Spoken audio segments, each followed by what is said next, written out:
who art in heaven, hallowed be your name. Your kingdom come, your will be done on earth as it is in heaven.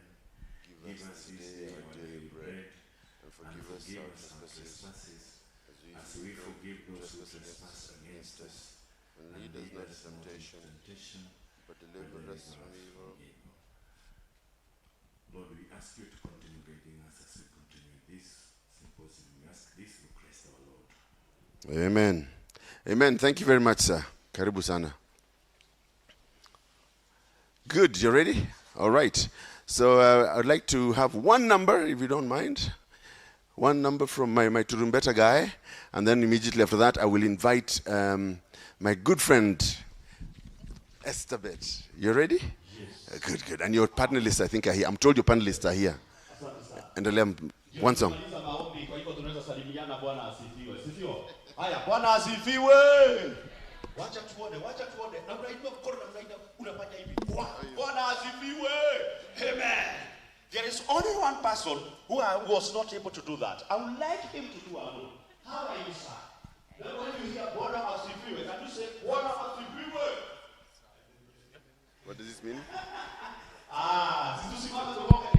Check. It's working.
Kegosho.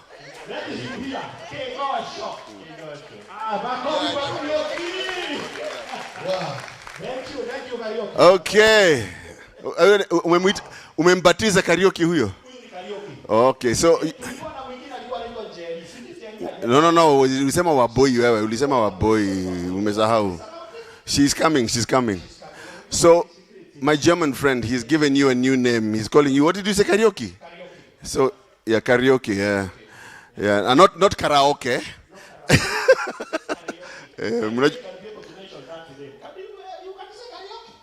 Maybe he can. Oh, well done. So yesterday we had a keynote speech, keynote presentation from Stella Maris Mulay, and do you remember that? Do you remember that yesterday about inclusion, social equity, and land tenure?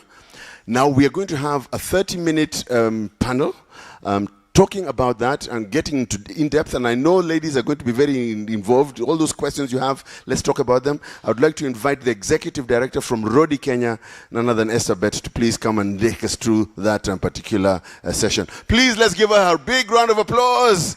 She's been very patient. Yesterday she was ready. Now today she has to do it. Karibu sana. Yeah. Good morning, everybody.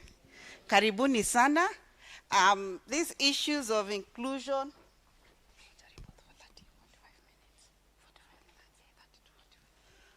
Okay. Meongezewa 15 minutes. That's very good. So, yesterday there was a keynote address on issues of inclusion, social change, and land tenure, especially on gender issues. I'll not call it women issues, gender issues, because these issues are affecting all of us. But before we start that, I'll introduce myself briefly. My name is Esther Bett, and I'm the Executive Director, Kenya. But more than that, I was born and bred in Nandi County, raised by two grandmothers, and did a lot of these IT issues that we are sharing here. And I'm an organic farmer. I do dairy and maize in Wasingishu, and I do tea and coffee in Nandi County, and yes, agroecology works. I've done it for 10 years, and it has improved my productivity, it has improved my soil, and Wasingishu is one county that has a lot of acidity, but it has a lot of P hidden in the soil. We can unlock it and release it. So today it's not about me, it's about the people who are coming to share their experiences on issues of inclusion, social equity, and land tenure from their experience and where they work. So I invite Cecilia Burugu. Please come forward.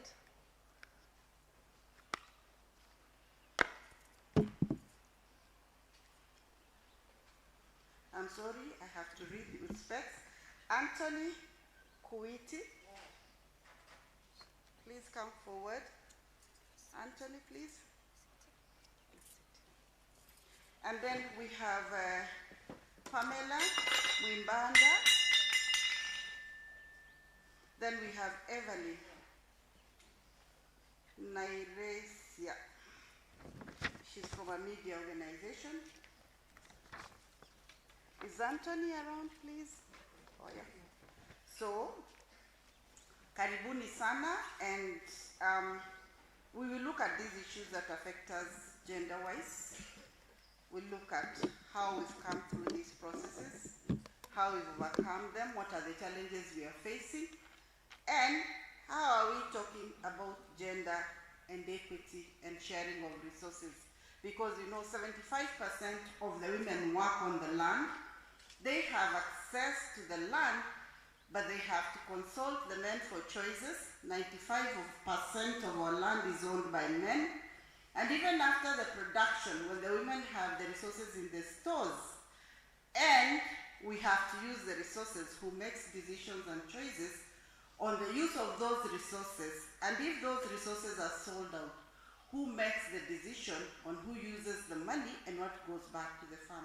So we'll hear a bit of that here, and we'll be able to ask questions at the end. So I welcome you to sit and listen, and let's continue.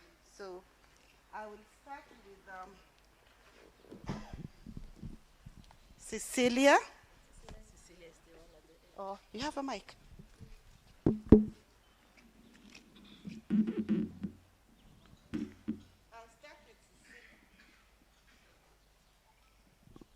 I'll start with Cecilia.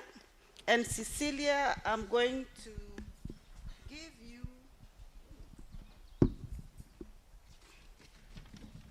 the opportunity to share with us the disproportional effects on women on climate change. How has it affected women and smallholder farmers? And what are the gender responsive commitments and actions that can address these challenges for women within our communities? So my name is Cecilia Mburugo. I come from Laikipia County. I am a champion, a grassroots champion for transformative development with Roots Kenya movement, a movement of grassroots women and girls across the country. We work in groups, we don't work alone. Around 5 pillars: movement building, women women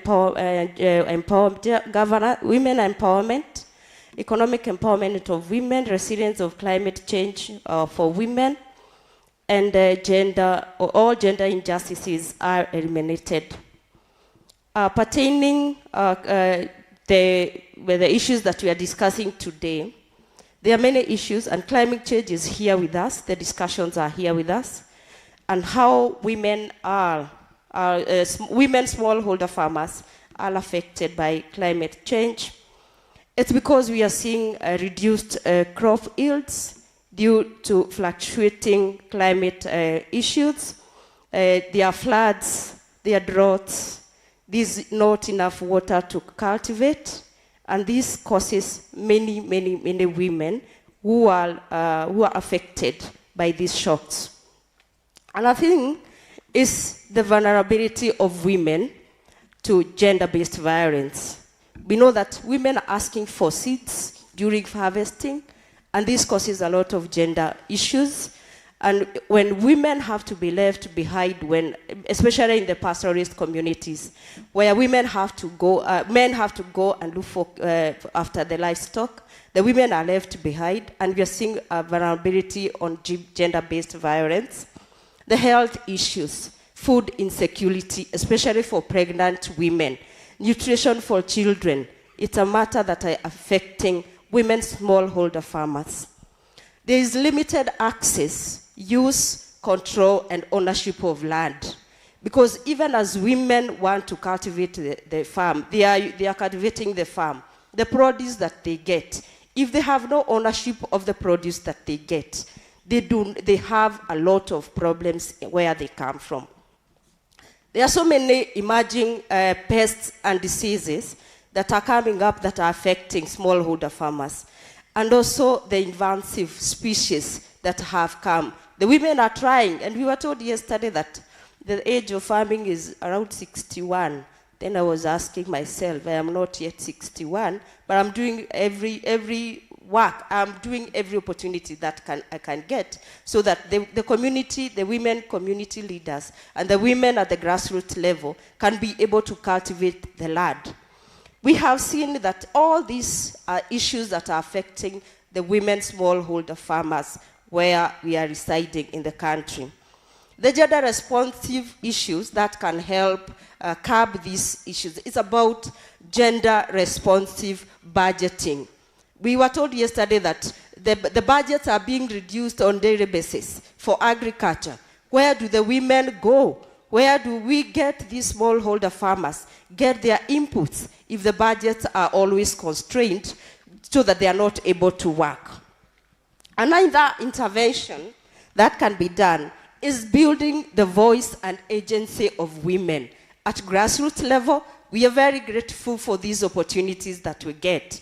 And as Growth Kenya organization, we are giving spaces to amplify our voices and agency so that where these discussions are being made, at county, at local, at national, at global, we are in these discussions where they are being discussed. The other is secure land rights for women and girls, for smallholder farmers. If the women do not own the land, they can access, but they have no control. They are the produce that they get. So we are working again, we should work to see these women accessing, using, and controlling, and more so owning the land. Capacity building on agroecology practices. Growth Kenya is working tirelessly to see that women use the agroecological practices. Recently, we launched the feminist agroecology modules for farmland and rangelands so that the women across the country and even other stakeholders across the country and also beyond the country can be able to use these models so that they are able to work. They are able to uniformly do the work, do their farming, and also the organizing of groups. Yesterday we were told that agroecology is a science, a practice, and a movement. So we need to amplify this movement. We need to work together. And Growth Kenya has 92 groups across Laikipia and Kitui, and also other counties, where we will be using these modules so that the women can be able to work, the men can be able to use this, so that we can be able to shift to the pleasant issues that are happening. Unpaid care work can be recognized so that women can also be able to curb, so that they are able to, women are limited to what about the increased care work that they do. So recognition of care work in these discussions is key so that women can be able to move forward. Thank you. Thank you, Cecilia. You've brought in issues of reduction of resources, reduction of land, and women having to struggle to be able to meet their needs. So thank you very much. A clap for Cecilia, please. So the next person we'll go to is Anthony. And Anthony would like you to share a lot about the integration of disability inclusion, considering the agroecological development, financial led to greater adoption and scaling of agroecology practices as effective and sustainable climate solution. And please use 3 minutes. Okay. Thank you. Good morning. All protocols observed. I'm Anthony Kowiti. I work for a multi-stakeholder platform called Intersectoral Forum on Agrobiodiversity and Agroecology, ISFA, which is domiciled at the Ministry of Agriculture. I'm a crop scientist and agroecology expert and a founder of Agroecology Tree Solutions. A person with a disability, and I'm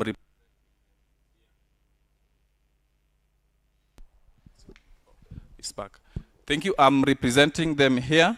So statistically, Kenyan's population about people with disability. Check 1, 2.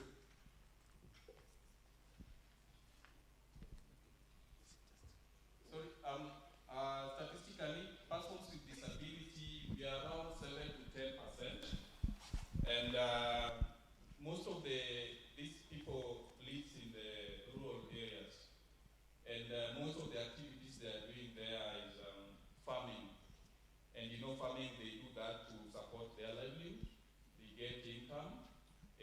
also other things that derive from that. So coming to the equation, it will be very great to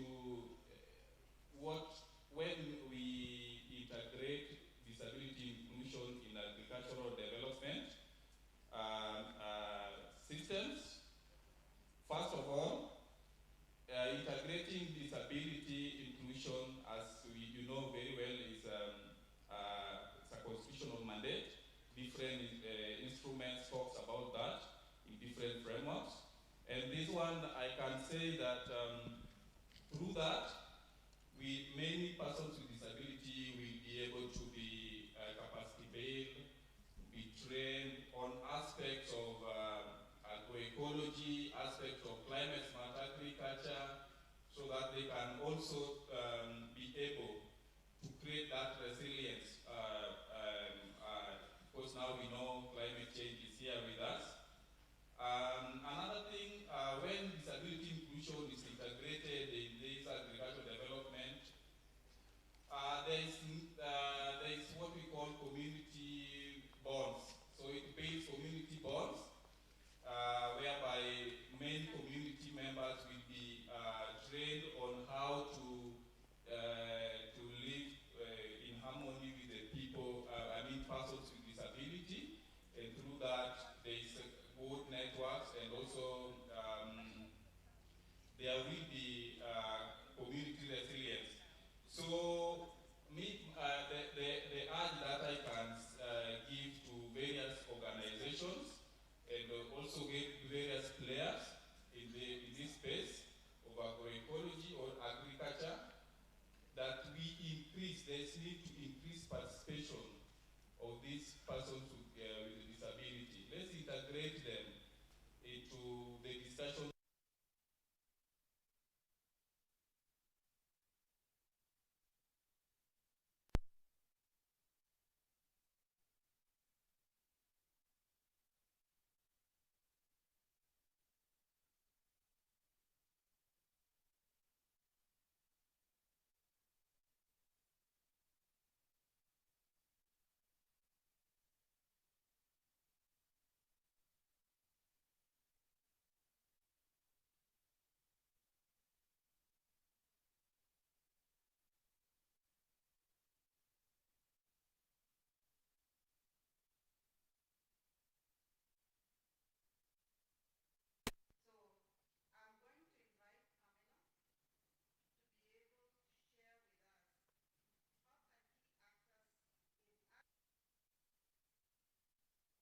To ensure food and nutrition security across the country in Kenya. Karibu sana, Pamela. Thank you, Esther.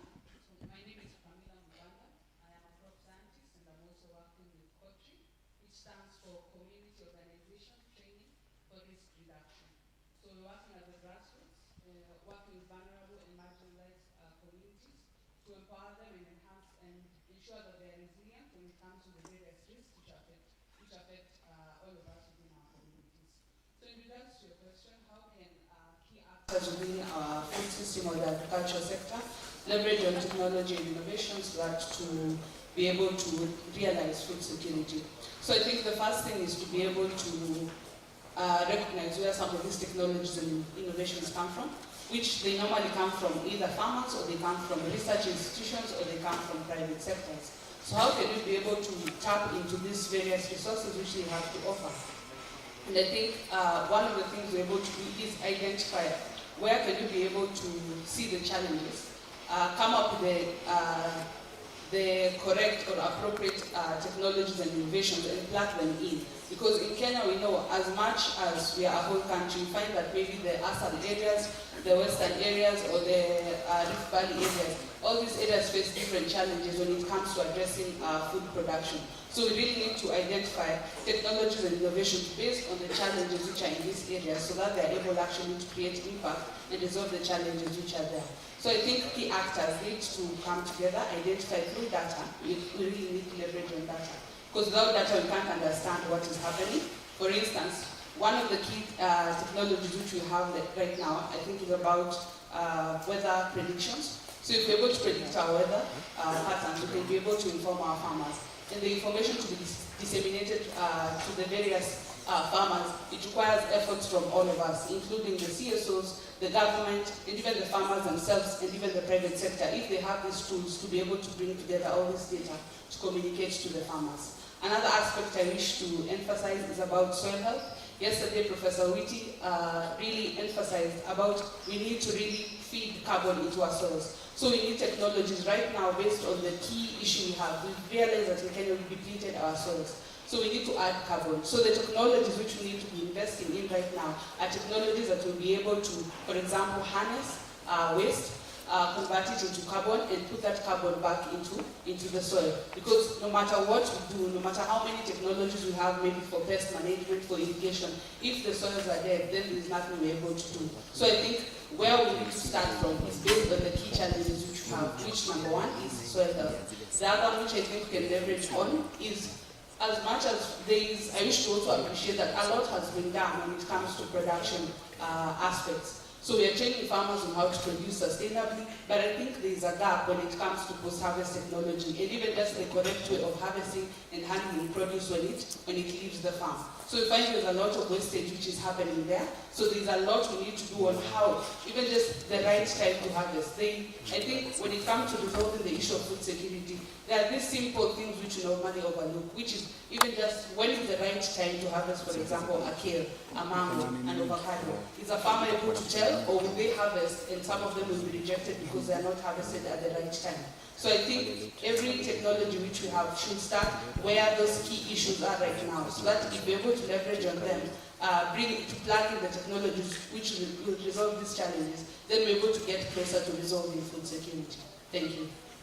Thank you very much, Pamela, for reminding us to actually share the technologies and use the right skill and share our experiences in relation to managing good agroecology and food security production.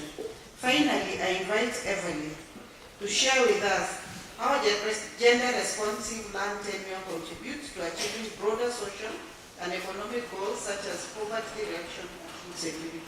Karibu sana, Evelyn. Thank you, and good morning, everyone, and thanks to my fellow colleagues, panelists.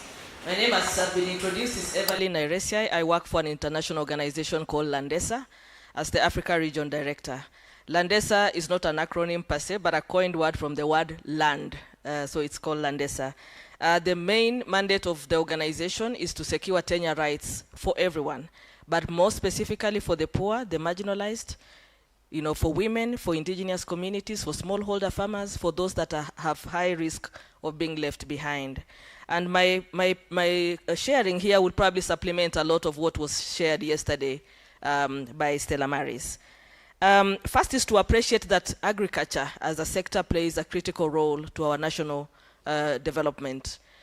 Linking this to the Vision 2030,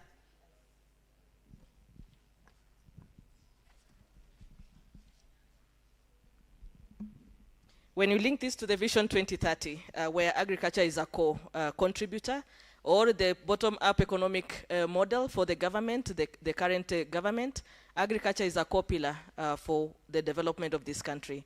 Agriculture as a sector does contribute significantly also to the GDP, and therefore we cannot be able to afford to ignore the importance of agriculture. When we talk about the labor, be it in agroecology for those who are participating there, for those who are doing small-scale livestock keeping, for those who are doing rangelands, other initiative, agriculture is core. When we talk about agriculture, it's not just planting crops. It's also about livestock keeping. I happen to have come from the Maasai community, so when you talk about agriculture, it's not about just kupanda miti na chakula. Agriculture also includes livestock. And we know how much a bigger chunk of the land, approximately over 70%, is actually classified as arid and semi-arid land. And therefore, the potential when we talk about agriculture and land, it means a bigger chunk of our land is often not categorized as being very much arable, but there are major opportunities when we have water or access to water. Now, in terms of gender responsiveness, as an organization, we prioritize or we put women at the center of our work at various levels. We look at the policy and the extent to which our policy frameworks really are able to advance the rights of women and girls, but also for the men and the boys and the men in our communities. As we think about that, the question then comes, but why are women not enjoying their rights? And maybe that is the question that we need to ask. We acknowledge that land rights for women are important, but why are they not able to enjoy those rights? Culture is a major impediment, and culture is not all aspects of culture, but some of the issues that also were raised yesterday by the discussant, by Stella Maris, that cultural aspects or some of the cultural aspects, discriminate against women. And for us as an organization, we look at it from a policy point of view, first to provide policy and regulatory frameworks that advance those rights. Then second is to ask, how do we then make women drive demand for those rights? It's by awareness about their legal rights. If you don't know you are right, it's difficult. It's difficult for women to have the agency to stand up and be able to challenge some of those customary laws that really hold them back, or even be able to challenge systems and structures that are there to discriminate them from enjoying those rights. Without land rights, there'll be no agroecology. And agroecology is about regenerative agriculture. It's about sustainable ability to work on your land. It's not a hit and run. If we don't have secure tenure rights, you cannot plant trees. And we talk about planting trees, you cannot even have invest in soil health if you do not have those rights to land. Now, there's also the whole aspects of the perception, and maybe linking land rights to also issue of agroecology. There is a perception that agroecology cannot be done at a large scale. And there was a question that was raised yesterday about, do other countries have a model that have, of course, benefited opportunities where communities have been able, smallholders, farmers have come together to be able to bring their land, together because of serious problem in terms of, fragmentation. Certainly, if you go to parts of central Kenya and places like Kisii, you realize how bad fragmentation is happening.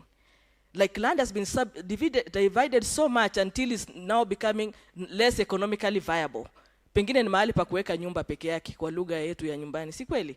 Now, when you talk about agroecology, one, of course, there is potential that everybody can work on their small piece and be able to maximize outcomes. But there is opportunity, even when you have secure tenure rights, to be able to bring your plots together. And this is happening in Rwanda. We know very well Rwanda is our neighbor. In 2008, they had a program called National Government supported program called Crop Intensification Program. For now, they are calling it agriculture food baskets. It's a model that can be applicable here if we are able to look at and be able to map opportunities where farmers can be able to consolidate their land. There were fears about security of tenure that mkiconsolidate unampua changanya yako na ya mwingine, and therefore it get lost at the end of the day. But they are tested model on land consolidation. Women had fears to be able to consolidate because, one, some of them did not even have rights, to those pieces of land. So if you provide such a program, now watu hawana land rights, how will they be able to consolidate their land? So addressing those tenure security become critical. But it was not just to consolidate so that you can be able to do the farming. The government also had a program to be able to support those smallholder farmers to access farm inputs. They were able to look at aspect of access to market. But all this was possible because Rwanda invested significantly in securing the tenure rights by titling their land. I'm not saying that titling is the only way of securing your land. We have community land rights under the Community Land Act of 2016. Is a major opportunity for us. If we look at our rangelands, if you look at the opportunity to secure those community land, it means we have bigger chunks of land that if we are able to invest, we can also be able to achieve more as a community and be able to contribute to our national development. I don't want to belabor the points about the link between agriculture, food production, food security, and national development of poverty reduction, but also fighting gender inequality. That without those land rights, exclusion of women from those committees that are supposed to be really governing land and the natural resources is a major impediment. And I know our laws very well provides for this, but the practice has also been a challenge. We need to challenge ourselves, and I always say from where you sit and where I sit, we are a product of a society. And these societies constrained or somehow limit our capacity probably to see things in a way that appreciates that women really need to have secure tenure rights, just as the men or our boys and girls need to have the same rights. So we actually invest as an organization, Landesa, to really build the capacity of the duty bearers. Atasema hata kama ni chief amekaa kwa hiyo ofisi, is a product of a society. So you take your seat, but you are gender blind probably or insensitive, and therefore you need to be capacity built or strengthened to be able to appreciate the gender dynamics, and that as you treat women, you need to address those issues. When we talk about land dispute resolution, lazima tuweze address those issues in a way that advances the rights of women and girls, boys, as well as the men in our society. I know Please there are try many to summarize. barriers, but I know time is up. But let me say this, that land rights are critical. And I know we have a major opportunity with our constitution, with the acts that have been passed around land rights and the policy that we have. Let's ensure that we are able to connect. And the Stand for Our Land campaign, also led by Landesas, an organization here in Kenya, someone talked about it yesterday, is one of the opportunities to be able to put our heads together. And above all, we also have a multi-stakeholder platform called Ardhi Caucus. We talk about land, environment, climate change, all these come together. Without land as a backbone, these elements and outcomes will actually be limited or will be constrained a big deal. Thank you, Madam Chair. Karibu sana, Evelyn. As a summary for each of you, I'll give you a minute to be able to answer the questions I'll answer and I'll ask, and I'll start with Cecilia to be able to tell us the financial mechanisms that fall short that women need as smallholder farmers, and to be able to address the issues they face in vulnerable communities, and a call to action.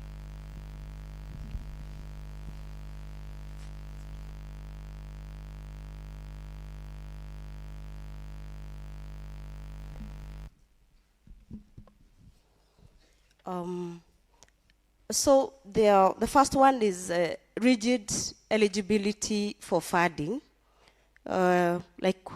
Most fathers will look for large-scale farmers who have registration, who have collaterals, and this leaves women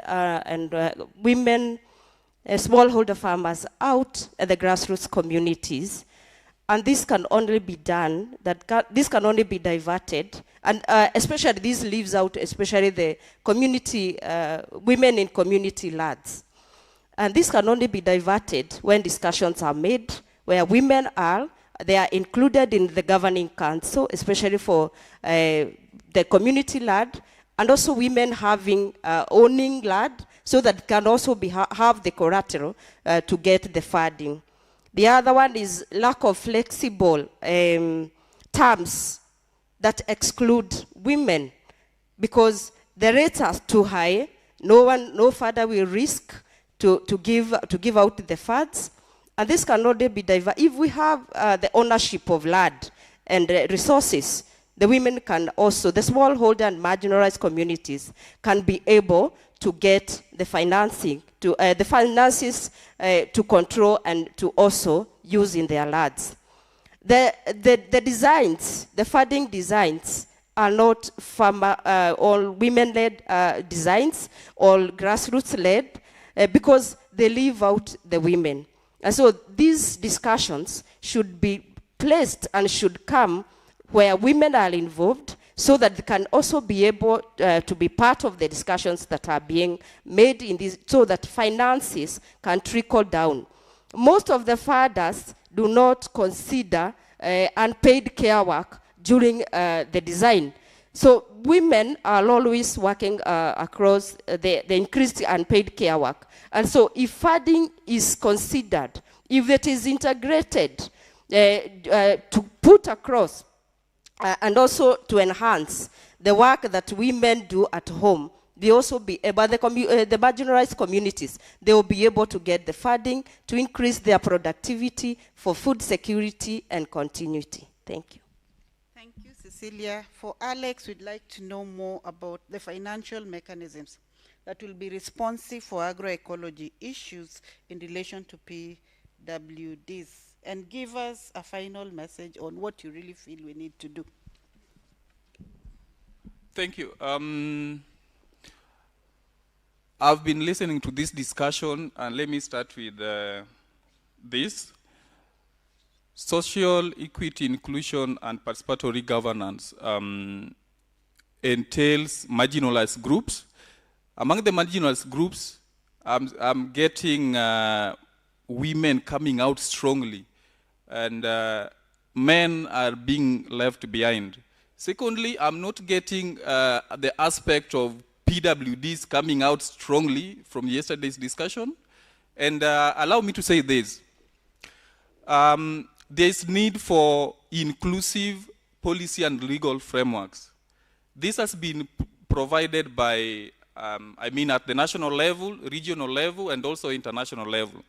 At national level, we have Persons with Disability Act. This act was enacted 2 months ago, and this act provides frameworks for promoting, monitoring, and also protecting rights for the persons with disability. So it gives us the mandate, it gives you the mandate to integrate and also to appreciate in terms of finance, or financing the activities that will promote persons with disability. And through this, a number of organizations and everyone is encouraged to integrate disability inclusions in all the aspects we are doing, or even the county government. The policies, be it financial policies, be it every policy, you have to make sure you integrate aspect of persons with disability. And also this mandate is given to the donor-funded projects. You are mandated to also portion funds that will support persons with disability. Secondly, I've been very fortunate to participate in these processes, and I'll appreciate that the National Agroecology Strategy for Food System Transformation 2024-2033 has acknowledged that the fifth strategic objective that talks about social equity, inclusion, and participatory governance has given us 2 areas that, if they can be implemented effectively, the aspect of facilitating access and control of the productive resources. Yesterday we talked about technology, innovation. Are they inclusive to the persons with, the persons with disability? Disability is long-term. Mine is physical. What about that person who cannot see, that person who cannot hear? Are there technologies which are very inclusive and very innovative for them also to be part of this conversation? Secondly, we are talking about creating awareness and outreach. Communities outside there, let's continue creating that awareness. For these people, in terms of finance, some of them are not aware that they are exempted from tax. Some of them are not aware. So I'm encouraging us to continue telling them that there are these financial mechanisms that they can benefit from so that their voices can be heard. And lastly, I call for inclusive programs, design and participation and implementation. If we design projects or we design programs and we involve these persons with disability from the onset, from the inception, you plan with them, you implement with them, then you monitor with them, you'll be able to see a great impact at the society, because they are also people. My call to action as I finish, I would like to say that for us to achieve sustainable, resilient, just, and inclusive food systems, we have to integrate disability inclusions, these persons with disability, so that we can break down these barriers, be it economic barrier in terms of finance, be it social barrier, be it political barrier, be it institutional barrier. We have to advocate for that. And as a political barrier, I think we've been getting conversation from Parliament, and there are so many people who are advocating for persons with disability to be included in such conversation. Thank you very much. Thank you very much, Anthony. And Pamela, for youth, because they don't like to touch soil. They like to stay beautiful and chat and do all that. How do we attract them to agroecology and farming and actually get them to embrace agriculture and food production? Okay, thank you for that. As I think about the youth, all of us, we talk about youth in general as people who are not patient, who are not committed. But I think we also need to remember, when you talk about youth, they span from 18 years until 35 years. The way someone, as much as all of them are youth, we have to remember someone who's between 18 and maybe 22 to 25, they are the ones who don't have patience. Once you get to like 25 years, character development imekugonga, So you start realizing you have to be patient, and you start realizing how things work in this life. So you have patience. So as much as maybe these younger youth are not serious, there are these older youth who are there, who are willing, who are actually practicing agriculture and agroecology. Because from where I sit, I have a lot of youth who are practicing agriculture. And I think also another thing we need to understand is, do we want all of them to come into production? Because I don't think that's possible. There are those who are driven by interest, there are those who are driven by money. So we also need to understand, as we want to bring youth into agriculture, where do we think they'll fit in best? We'll have some in production, will some have maybe doing harvesting or value addition, logistics, and you can see through all that they're able to support. If they're plugged in anywhere within that system, within the food system, they're able to support. So as much as we want all of them to come in, I think also another key aspect is to, I think all of us, whether you're entering for a job or you're going to a business, you also have to be clear, where is the money? So we have to ensure that the money is also very clear to the youth, because from here, what they see is agriculture is going, you till the land, and you're not going to maybe make money out of it by how we've been doing it. So also as the perception which we are giving about agriculture, about agroecology, is it, because yesterday there was a clarification about how we define like agroecology. Most of the time, the basic interpretation is we are doing what our fathers or our grandfathers did. Personally, as a youth, it's because I understand agroecology is not just that. But if you tell a youth it's farming like our olden days, then they imagine kuenda na jembe, kulima is not attractive. But we need to understand that agroecology is a science, it's a practice. We need to emphasize on that, and there's technology that's brought in. So as we emphasize about them coming into agriculture, ensure that that is really emphasized. Don't just focus on, it is borrowing from indigenous knowledge, merging it from science and technology, and helping to make agriculture more efficient. And also, I want to also emphasize on where the youth can strongly come in. It's on the aspect of value addition. We see there are products like, yes, as I wind up, there are products made by like the beauty or cosmetic industry, and you see that most youth have gone into it. You've seen like health juices or fermented products which are being packaged in a unique way. So those are ways we can have the youth being plugged in. And I'd just like to urge all of us, we do something. All of us have the capacity to do something, so let's do something, empower someone, mentor someone, and we'll be able to get somewhere. Thank you. Thank you, Pamela, and for Evelyn, because you had more time than the others. Please use 1 minute to tell us how we'll raise above culture and systems, because we are women and we construct the men and women to be able to rise above the cultural practices in relation to land ownership and use. Thank you. So what I would say about culture, as I said, not all elements of culture are retrogressive. We have very progressive cultural elements, including how governance of land under customary tenure arrangements have survived the test of time until now. For women, one, I think, is about the law. As I said earlier, if we are able to have robust laws, as we have here in Kenya, and actually we are setting the pace not just in Kenya but other countries, awareness is critical. Women must be able to know their rights for them to be able to stand up and demand the same. We also have to look at participation of women in governance of land and natural resources, for which, if we are able to achieve and ensure that we deliberately create the spaces and the women need to wake up and take the space, then women can be able to put their voices, to be able to shape their agenda, and not just be waiting to be recipient of decisions that are made by other, members of the community, and especially the male folks of our community. I see also then another opportunity, the data and technology that Madam has talked about. There's very limited information about data around women land rights. We know very well, as much as we can only look and scan around our communities to see how far we are doing, but we need to do much. The last thing that probably I would say is that for our donor partners and for those of us who are working in agroecology or other sectors that are related, we need to complement our capacities to be able to address the challenges. I always say we cannot be expert in everything. Landesa may not be an expert in agroecology, but we work on land rights. If you are not able to deal with land issues, why don't we collaborate? We can bring our expertise. You can do what you need to do. We will be working on that. And we have very good example, for example, of a project we are doing around supporting women to do succession in 3 counties of Kisumu, Kakamega, and Kisii.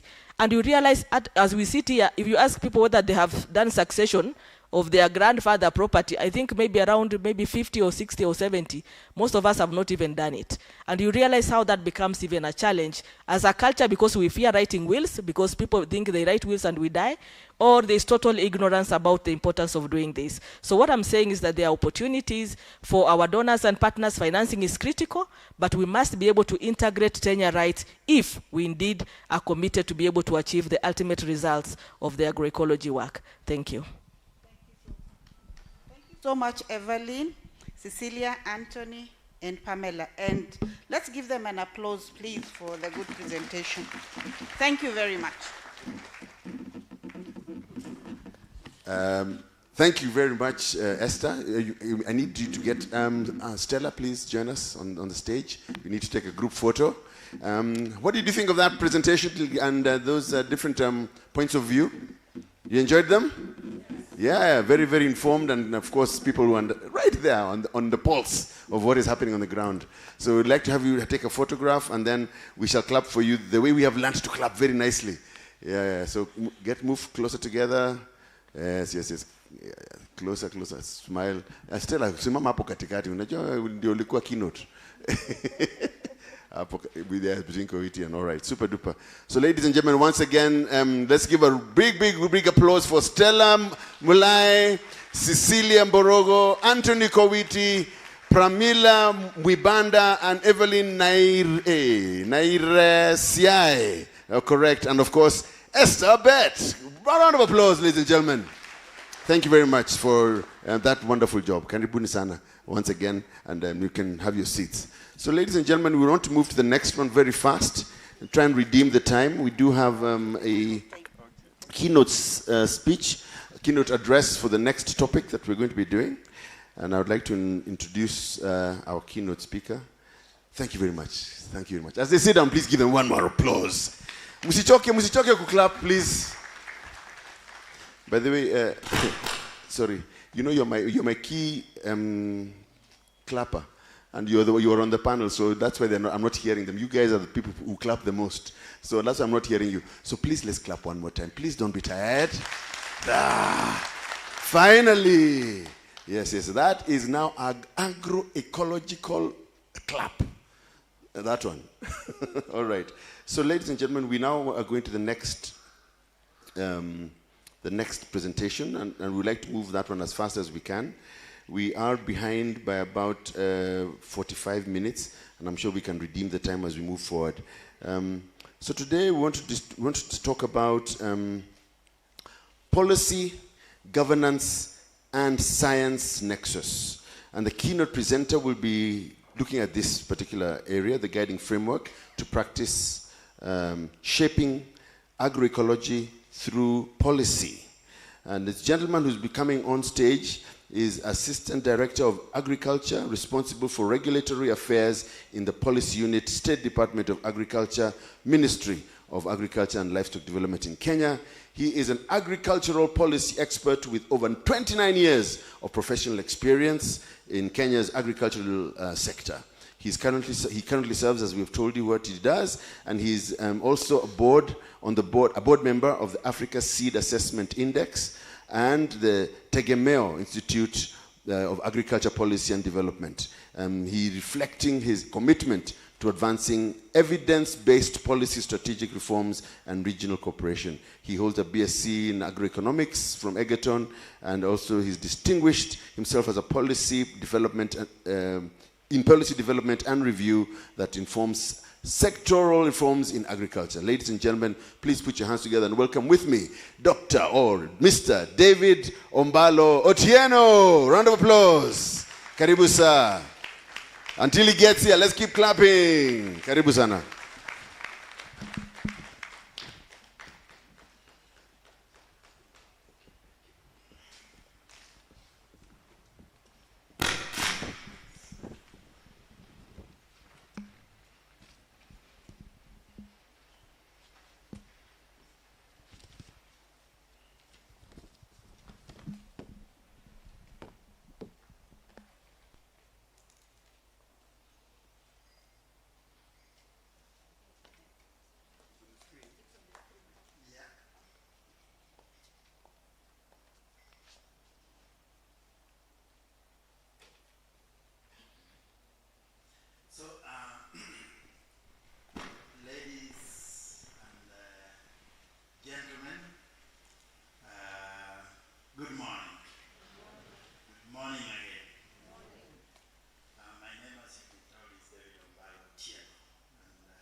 realize our objective of ensuring that Kenya is food secure.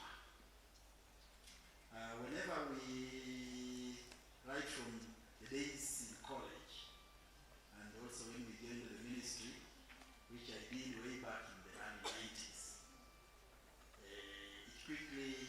we were quickly groomed to believe on account of the fact that whenever you open the statements about Kenya and agriculture, you say only 20% or 18% is arable, and the bulk of the rest of the country is actually arid and semi-arid, and therefore very challenging in terms of bringing it under intensive production unless we heavily invested in irrigation and other systems.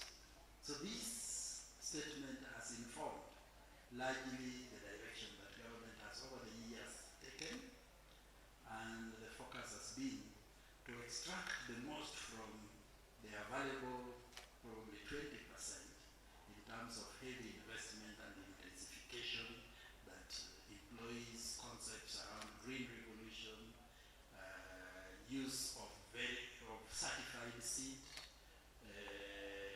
which we believe to be the one that has the highest potential for extracting the genetics and leading to improved productivity in order to feed the increasing population. This has been the premise upon which policy in government has been premised. And over time, because you are only using 20% to feed 100% of the population, and 80% is largely has not been invested in terms of infrastructure, irrigation, and so on, the government has actually been focusing on massive use of fertilizer, this improved seeds, and other technologies, including other biotechnologies, that then will make us realize that objective. Over time, I think it has become obvious that in as much as this can work in the short term, in the very long run, it begins facing challenges. And that is where agroecology comes in. And that's why I'm saying I'm a recent convert. I have seen the practice. I have, together with the partners here, we've looked at what is being done by some farmers within Kenya and even outside, and the results demonstrate that this is a good way of ensuring that we keep feeding ourselves on a sustainable basis while also taking care of our environment. So we know that our country faces challenges in terms of food production, and when we talk about food production, you know, we are referring to the entire sector in terms of crops, livestock, fisheries, forestry, and so on. And we have observed low and declining productivity that is associated with decreasing soil health. We know that we have poor agricultural practices that do not embrace methods that are sustainable. We also have deteriorating ecological status of the environment, and this is further exacerbated by impacts of climate change. Agroecology presents a very good opportunity to address these challenges, and it is because of that the Ministry of Agriculture, together with other stakeholders, ISFA and other stakeholders, developed the National Agroecology Strategy for Food System Transformation. I believe all of you have had the opportunity to look at this strategy. How many have seen the strategy? How many have a copy of the strategy? If you don't, it is online. You look at the website of the Ministry of Agriculture, you'll be able to download a copy, a soft copy. We are also in the process of distributing to various stakeholders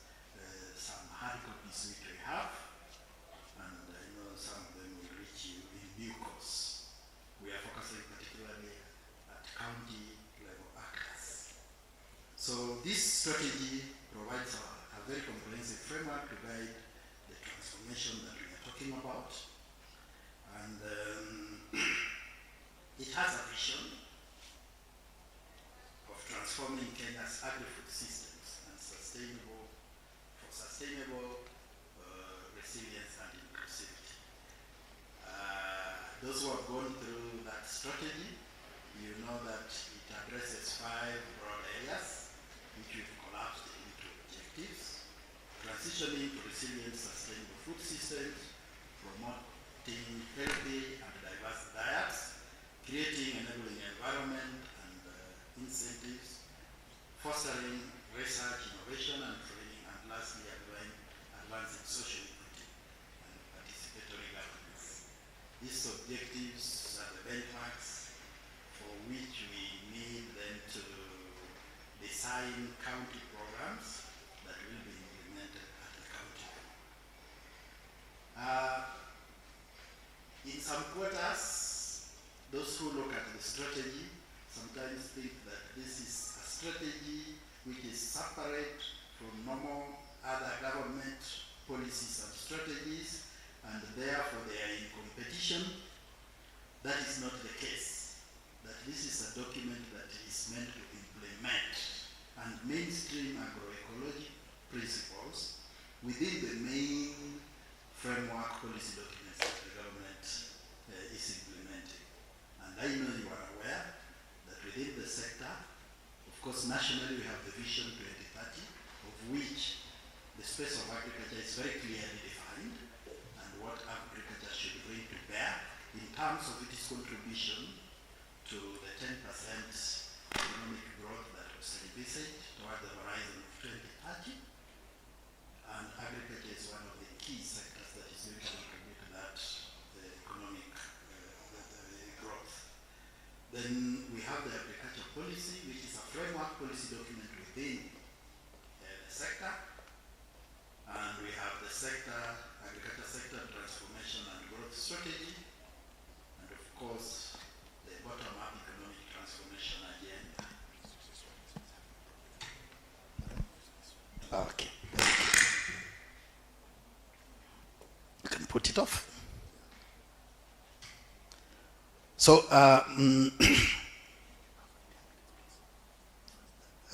okay. I'm reminded I have very few minutes. So, these framework policies, as we implement them, then we are saying agroecology, then is the instrument for making sure that we mainstream the principles of agroecology as we implement this. Now, at the county level, you are aware that we also have important county documents, actually even enshrined in some of our statutes, the Constitution and our statutes, and they basically are the ones meant to domesticate national policy frameworks and county priorities at the county level, and therefore agroecology consequently, the strategy consequently is meant to assist the counties be able to mainstream agroecology principles in the implementation of the agriculture sector or agri-food system related aspects at the county level. So the emphasis is that the policy is not standalone and it is not in competition. The strategy is not standalone and it is not in competition with the other documents, but it is meant to facilitate the implementation of those policies at the national level and at the county level using agroecology principles. You lost the slides? So there are also legal frameworks which are implemented at the county, because the county also, through devolution, they have county assemblies, and the issue of enacting county-specific legislation is also a devolved function. So very quickly, to ensure that the counties can be able to pick up the national agroecology strategy and implement them at the county level, we have again developed a draft county level implementation guide for the national agriculture, for agroecology strategy for food system transformation. And this document, we have a preliminary draft. It is not yet out.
Has to develop a county-specific policy on agroecology to do so, and quite a number are already doing so. And then we also are providing a pathway where counties can be able to develop strategies based on this strategy, picking out what they think are their priority areas.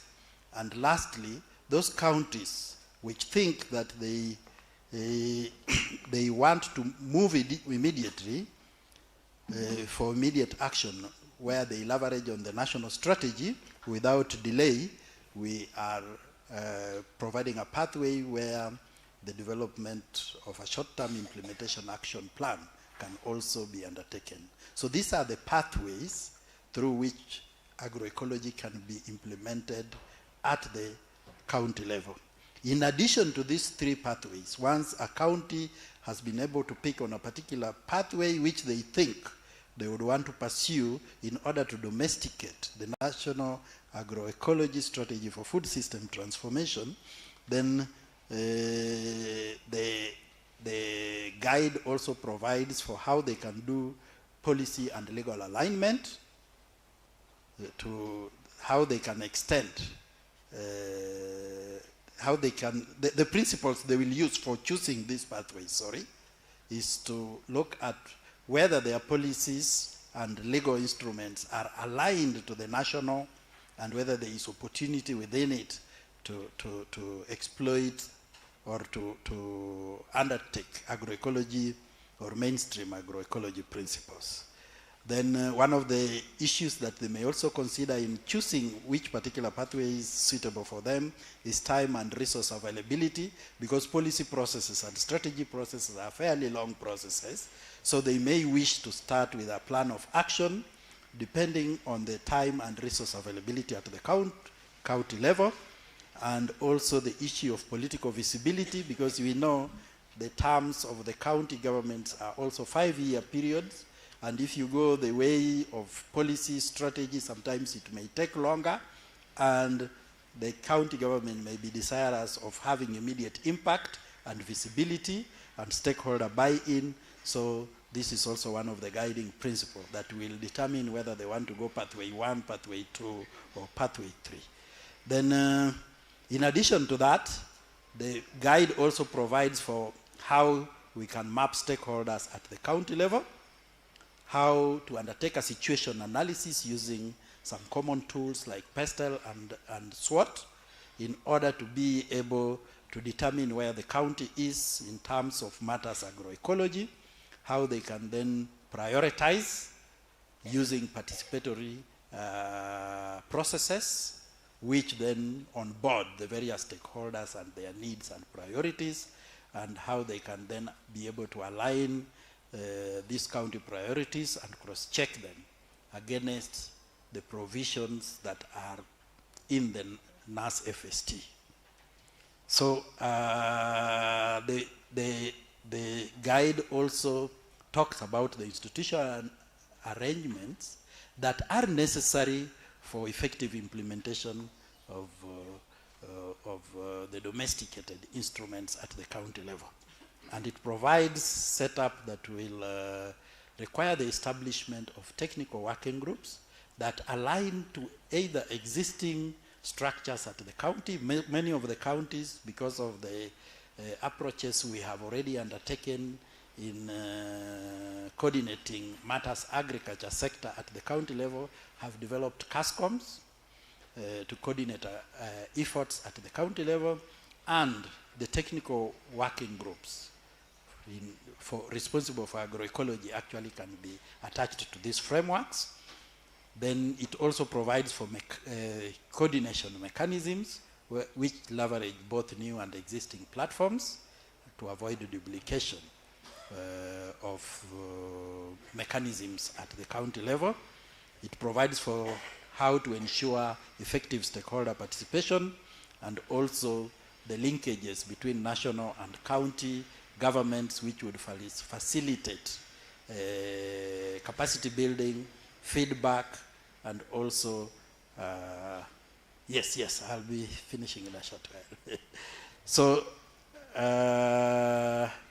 it provides for advocacy and stakeholder engagement measures, where inclusive coalitions may be established for championing agroecology, evidence-based messaging, engagement with local leadership, and even market development to ensure that the outputs from agroecology can also be able to reward the actors within the agroecology value chains. So as I finish, I want to talk about financing and resource mobilization, which is a very critical component that will ensure that oil activities, agroecology activities at the county level. And the guide provides on how the counties can be able to integrate into their county budgets through the instruments, the official instruments at the county, the CIDP, the county physical strategy papers, how they can be able to mainstream budgets that facilitate agroecology, the partnerships, the innovative financing that leverage on climate finance, financing, green bonds, and so on, and also capacity building. Then in terms of M&E, the guide provides for alignment with the national and FAO indicators, because these indicators, we have to be able to amalgamate them at the national level so that we can also be able to judge how effectively we are first implementing the national agroecology for food system transformation, and how we are tracking its implementation not only across counties but also at the national level, and the BR indicators that we report globally in terms of how Kenya is moving in terms of agroecology. It provides for digital tools and their use, the institutionalization of M&E and learning at the county level, and also provides for participatory monitoring so that every actor can be able to know and participate, know how they are progressing, what is expected from them, and the feedback from the monitoring exercises so that they can adjust future programming and also the activities they are undertaking so that they are on course. And lastly, risk management and safeguards, where we are providing for that in the framework, and comprehensive risk assessment that identified areas where prioritized risk-based identification is done at the county level, and integrated strategies that can be able to mitigate these risks, including financial risks around issues like crop insurance, livestock insurance, and other safeguards, and also capacity building of stakeholders on risk assessment and management at the county level. So these are the components, as I finish, that the guide talks about. I know the guide, everybody may not have seen the guide already, but the guide is basically meant to be a tool which the counties can pick, or a stakeholder, both within the public sector or a non-state actor can be able to pick and see how they can guide the county to be able, or participate in the county to be able to deliver on the intentions of the national agroecology strategy for food system transformation. Thank you very much.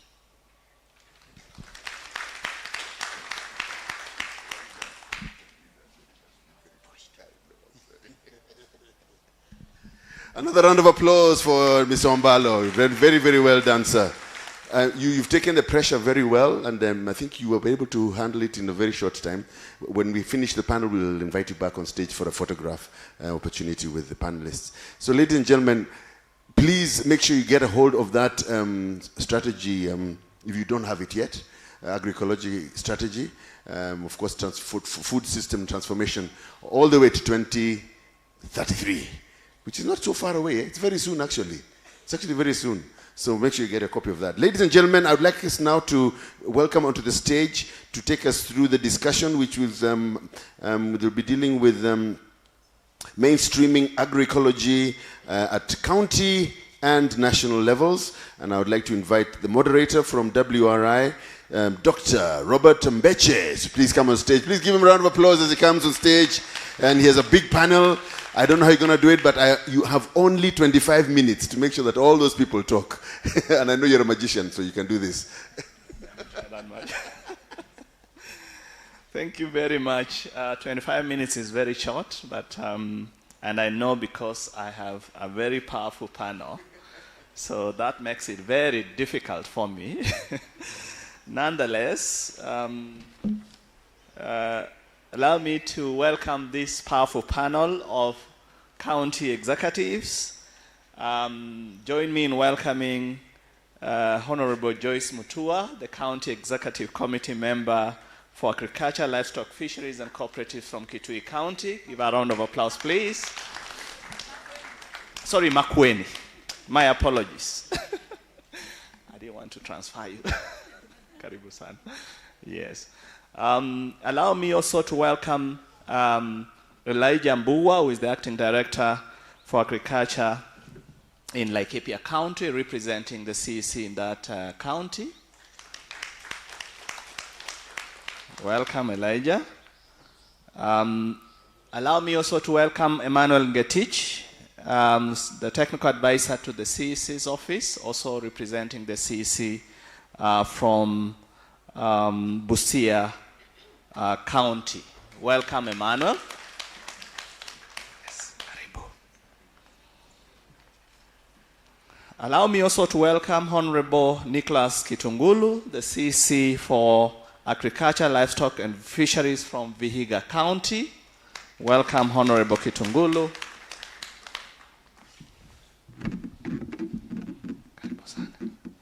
Yes. Allow me also to welcome Honorable Professor Kiringai Kamau. I don't know whether he arrived. Oh, yes, he is. Yeah. The CC for Linkages Partnership and Evolution from Murang'a County. It's a friend of mine. Yes. Thank you. Yes, and that is why I say it is going to be very difficult to do in 25 minutes. Allow me also to welcome Honorable Fanis Katundi, CC Agriculture, Irrigation, Livestock and Fisheries from Trans Nzoia County. Welcome, Honorable Katundi. And I have one more. Allow me to welcome Dr. Martin Oulu, who is the coordinator of the Intersectoral Forum for Agroecology and Agrobiodiversity in Kenya. Yes, karibu, Dr. Oulu. I hope I've not missed anybody.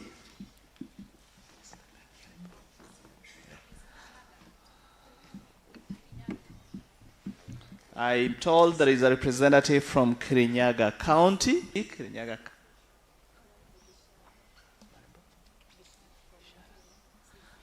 Honorable Gishara from Kirinyaga County, my apologies, I'll be on the list, but welcome to the stage as well. Yes.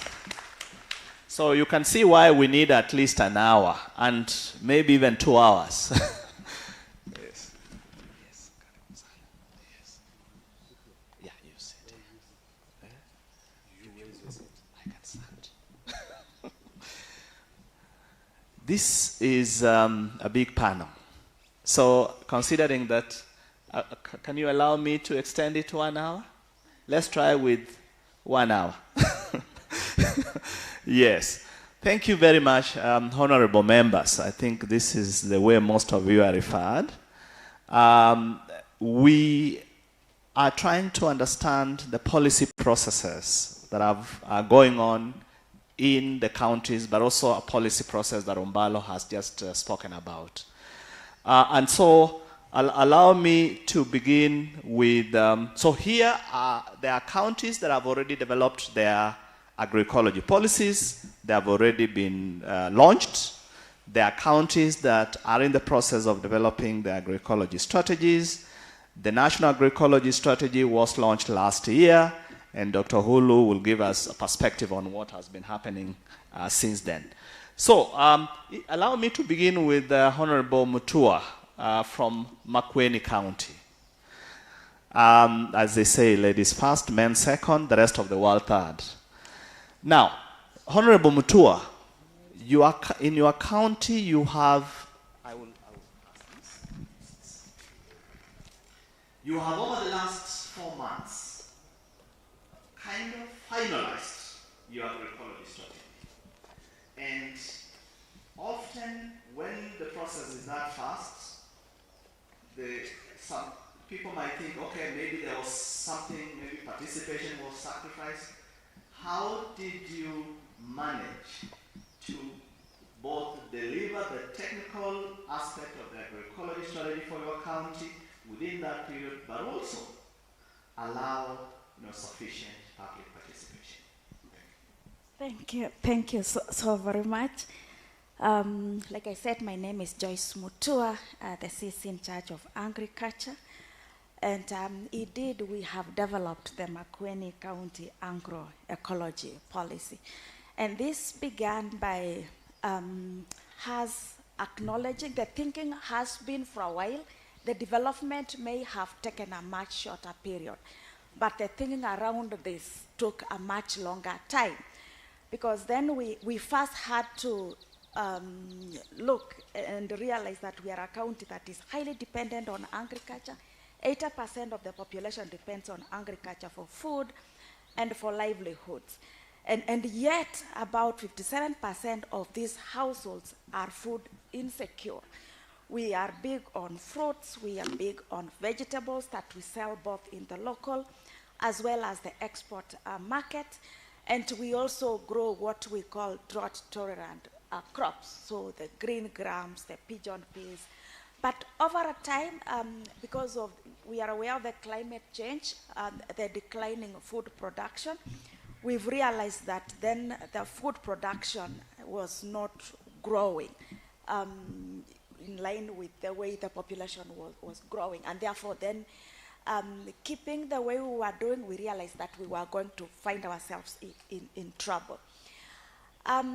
Because of course the erratic rains, the droughts, But part of what we realized is that we had this initiative of climate smart agriculture. We had initiatives of how we can enhance matters crop rotation, matters terracing, matters reaping. These were within the Makueni County policy, agricultural policy. So that was within that. We realized that even though at times the rains are not adequate, farms where they had already done terracing, farms where they did reaping, farms where they have done some crop rotation, they will always harvest. There may be massive crop failure, but there will be those farms where harvesting will happen. And therefore then, even though this was within our agriculture policy as a good practice, something that we need to consider, we realized that then we needed to bring this as the way we are going to do things. Not just one good thing we have to do. Partners who came and we had deliberations on how this can be done and upscaled. Pelham was there, Solidaridad, CGA, a number of others. We held a stakeholder forum way before we even began developing the policy. A stakeholder forum in which then there was awareness and appreciation that this is the way we need to go. And that way then we were quickly able to put together a cabinet memo that was approved in cabinet, and we did a bit of exchange visits, just getting to see what Muranga has done. I'm glad to see Kirigai here. And with that, then we were able to put together a team that was now to develop the policy. So we had a team which now came up with their work plan, who is to do what would be the budgets. Like we were operating with a zero budget. So we worked with a very lean budget. So, and the tasks. And with that, then we were able to come up, of course, the national document was very helpful because then it provided a bit of the broad thinking. So that then, as we come up with our document, it fits within the broad national thinking and also in alignment to other existing documents, including our CIDP. So with that, we were able to come up with the first drafts, second drafts, take them through various reviews, and also now through the public participation, and we have a document that is nearly there. The county assembly also, it began, like I said, with everyone appreciating that this is the way to go. And that way, then the rest of the processes were possible. So we now have a document that is, it's awaiting cabinet approval next week or so. Yeah, otherwise it's nearly there. Thank you.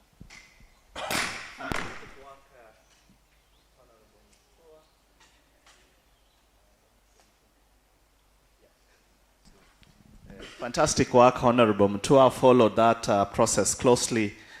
Excellent work in terms of there has been a county always knew they needed to do this. You had political support, set up a county team, and the external support also helped to push this forward. Allow me to go to another county which has finalized their strategy, and I will go in that order, and the one that finalized theirs much earlier would come later. So allow me to welcome Honorable Kitungulu to tell us, now that you have launched, and congratulations for doing that. Yes, well done. I mean, thank you. This is not a mean achievement. What concrete steps are you now taking to move from a policy document to local implementation? Has there been implementation before even the policy was launched? What are the steps you are going to be taking going forward? Thank you. Thank you. First, I want to appreciate the partners who have enabled me who have invited me and enabled me to be here. My name is Nicholas Kitungulu, CC Health. I know partners like Pelham, they are wondering. I was transferred when I was on transit to come to this conference. formerly of CC Agriculture, Livestock and Fisheries. You know, I wanted to put it clear because when they put a press and they inform the member of public and I refer to myself, CC Agriculture can go there and get a sacking letter. Anyway, for Vihiga, you know, first Vihiga is the second smallest county. That is the uniqueness of Vihiga, and the highly densely populated county. That means that the land we have the land pressure issue with with that population. In Vihiga, we realized that production had gone down due to high acidity levels of our soils. Our soils had lost health. So after the launch, what we have been able to do, we did during budget preparation. I was able to incorporate to make it an activity-based budget. So we are able to incorporate the agroecological activities in the budget, meaning that we are ready, we are set to go. And you are aware that we also have a CASCOM Act which is in effect in Vihiga. So any partner coming to Vihiga, we must be able to see that activity within the program that they're going to implement that supports the agroecological activities. That's what we have been able to do. I know we are also working in collaboration with the other departments, like the Department of Environment, where we are doing a circular economy. We are able to kind of manage waste by use of black soldier flies, where we are already engaging. We have recruited youth, and the governor is really supporting them, so that these black soldier flies can be able to produce black soldier flies for feed to feed population. We can be able to use also these black soldier flies are also used in waste management, where they are also converting that waste management into organic fertilizer. And also we have been able to support program in fishing. We are doing integrated, where we are also incorporating in integrated fish farming. We have the poultry cage up, then we have the pond, then the water that comes from the pond, it is used for drip irrigation. So that is what we have been able to do. Thank you. Thank you, Honorable Kitungulu. That is excellent. The fact that you are only a few hours, or is it, the docket, and you have, hit the ground running. So excellent to know that you have put money in the budget and already some activity. Now, allow me to get to our trailblazer, Honorable Professor Kiringai. You set the pace for agroecology as a county in this country. And I think, Professor Kiringai, you are the CC Agriculture, then if I remember correctly, but I might be wrong. You can correct if I'm wrong. We would love that you can inspire us. You did something that people could not even contemplate that a county could do. But you did it. Picking on what the Honorable Kitungulu has said, what has happened since the launch of the strategy? What inspiration can you give to other counties that are in the process, that are thinking they could do something similar? Over to you, Professor Kiringai. Thank you very much. And an honor to be here, ladies and gentlemen. Yes, I was the CEC responsible for agriculture in Murang'a County when we actually launched the agroecology policy, and law had been actually established. This is an initiative that actually took much longer because the start of the agroecology law started in the previous government when I was at the university. And I was actually looking at how do we ensure that agroecological principles are integrated into the practice of agriculture in my county. So I was doing that from an educational academic paradigm. But then when the new governor came on board, I was actually called to be CAC for agriculture.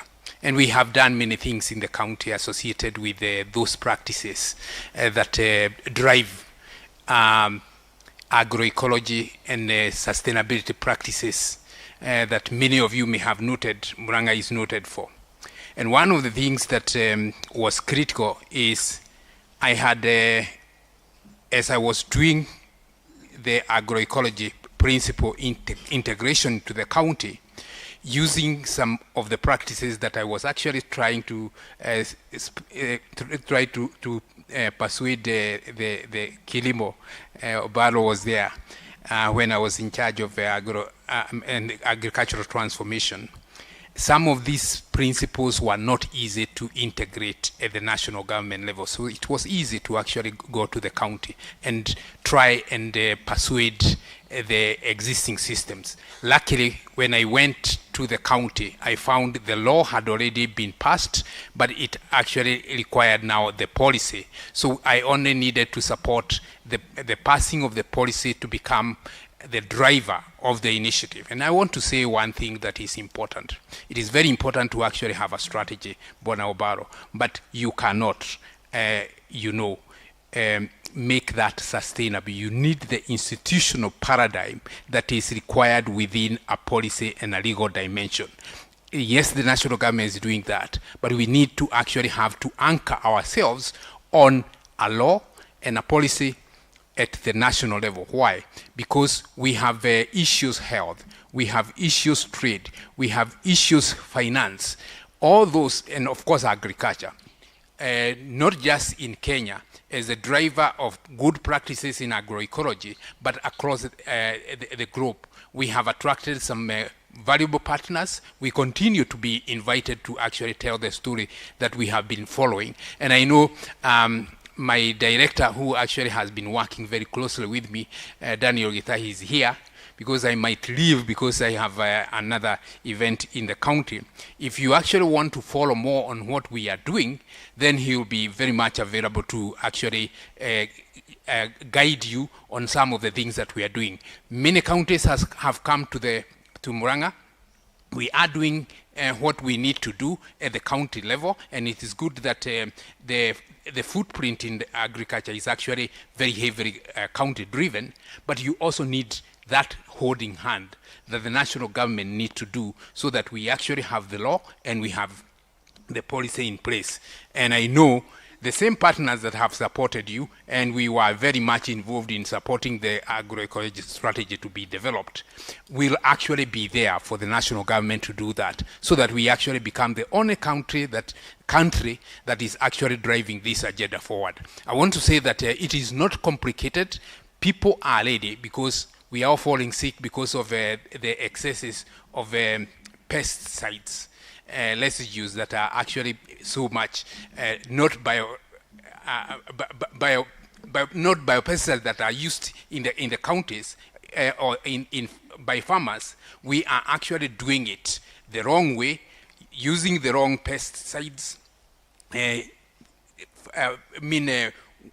impoverishing our soils, and we have a lot of money that goes into using the inorganic inputs into our agriculture. We need a strategy. We need a policy to actually guide that, and we need a policy to guide it. So when I actually now stay and talk about agroecological issues, it doesn't matter whether I'm in devolution or agriculture. The governor was willing to allow me to actually continue to run away with agroecology. So I am still the one who is in charge of agroecology in the county because it is something that is passionately associated with myself. So I'll be available to actually work with any county that is interested. And thank you very much, my sister. I have seen your request to come. Thank you very much, Honorable Kringai. That's excellent. Good, you are inspiring others that want to do the same. And a key message, you are saying people are ready. So you are not struggling to do something that people do not want. People want this, and therefore it is your responsibility as a government to actually deliver it for them. And the individual conviction that you are bringing, your expertise from other previous work, and you are bringing it to the county to ensure that this is delivered. Now, let's now move on to the counties that have either begun or aspiring to develop their strategies or policies. And I would like now to invite Elijah Mbugwa, who is the Acting Director for Agriculture, representing the CEC from the county of Laikipia. Mbugwa.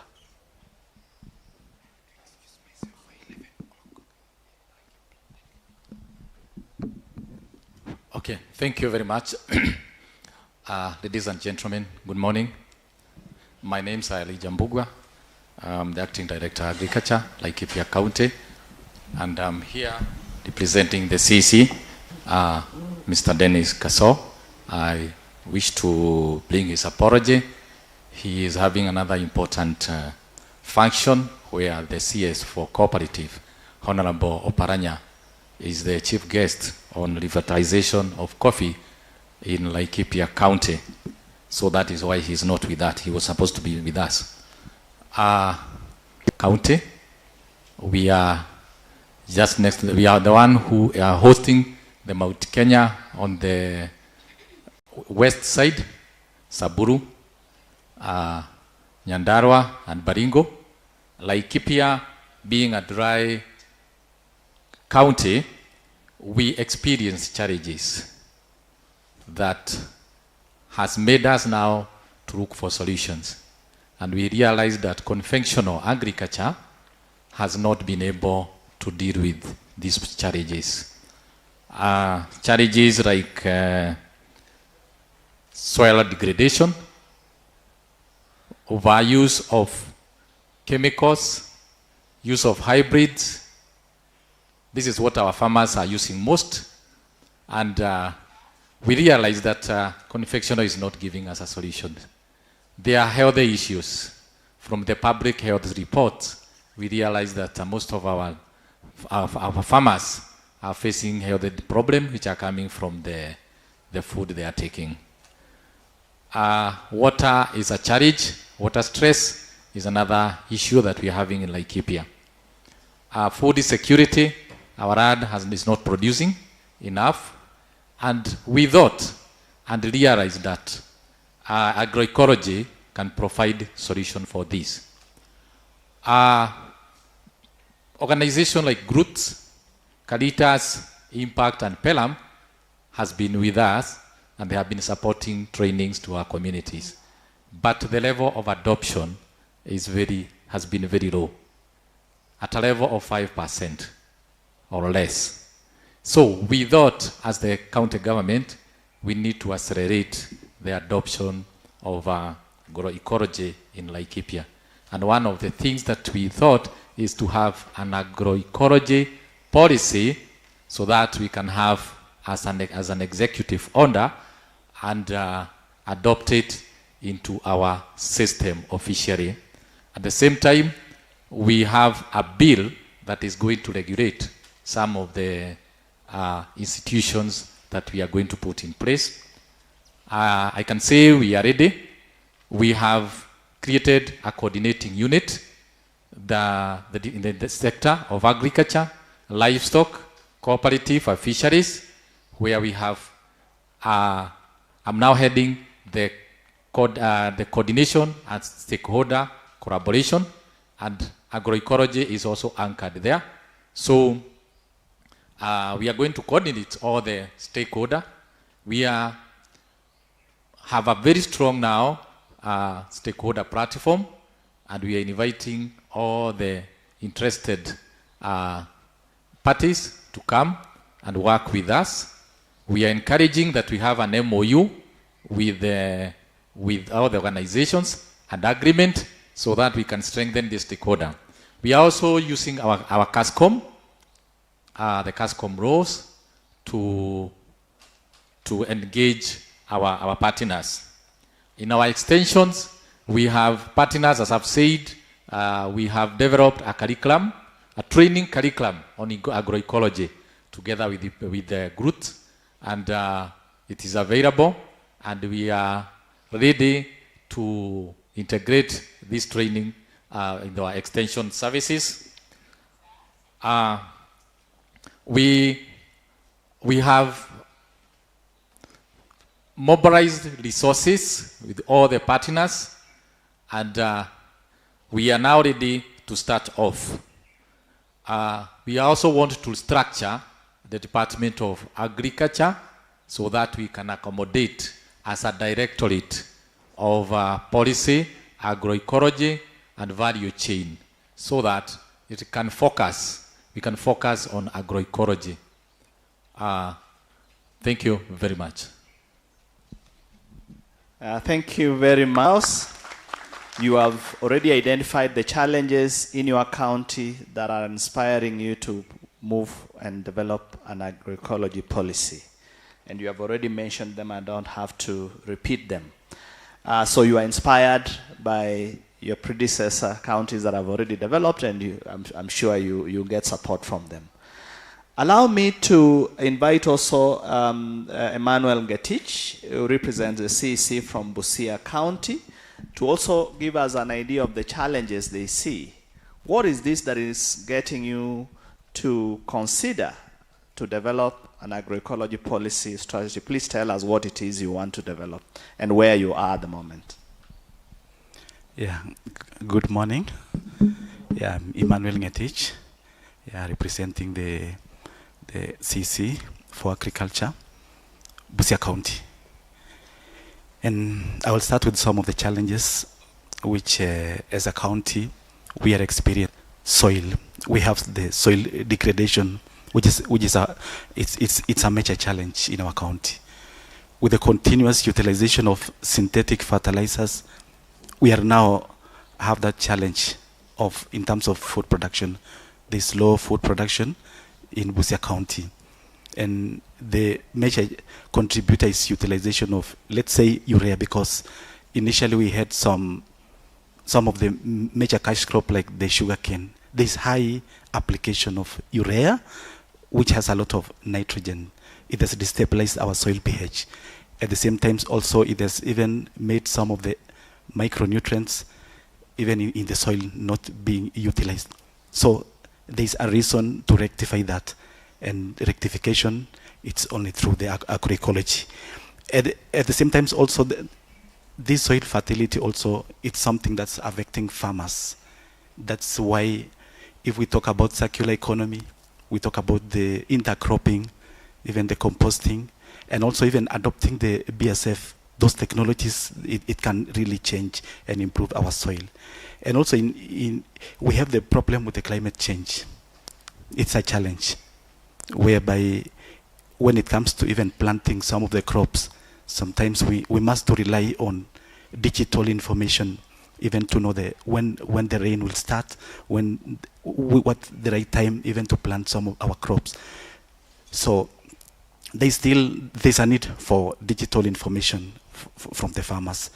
And also another challenge we face also is limited access even to some inputs, at the same time also limited access even to the market. Our products may be, because of standards, it cannot even be in a position even to be demanded in the market.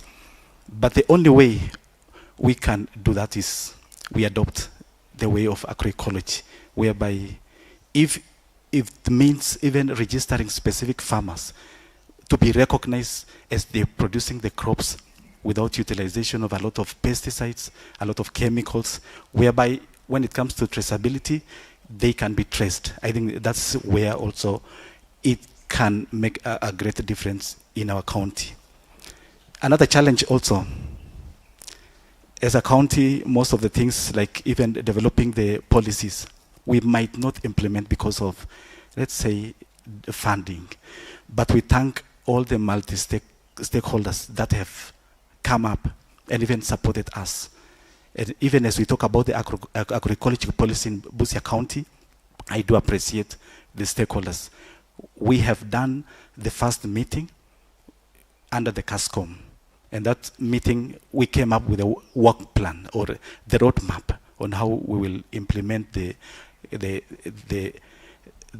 agroecology policy. During that meeting, we came up with a budget, and it is an activity-based budget. Initially, it was huge, but we have tried our best to scale down.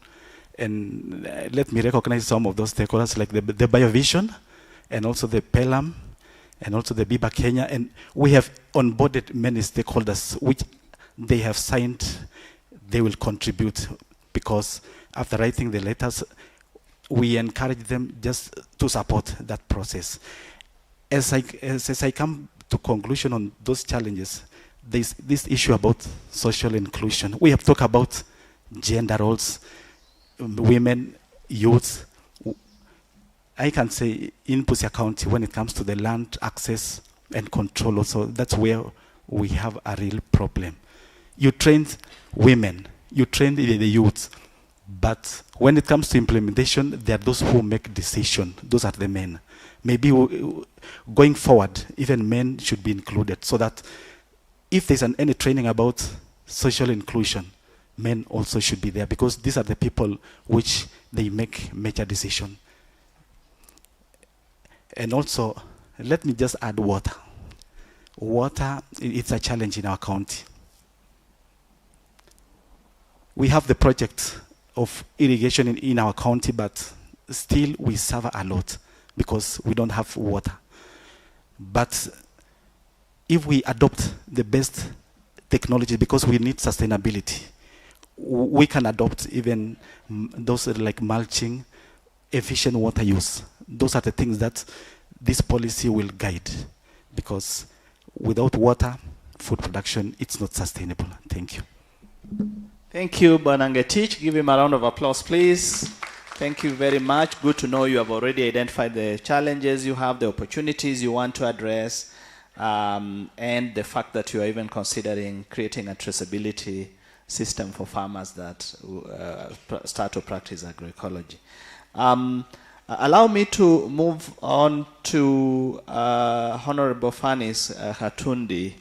Your county has probably slightly different, maybe similar challenges to your contemporaries, but I want to introduce a dynamic that, unlike the other counties, Vihiga, which is not far off from your county, you have large-scale farmers, many more large-scale farmers. Vihiga, they probably don't have.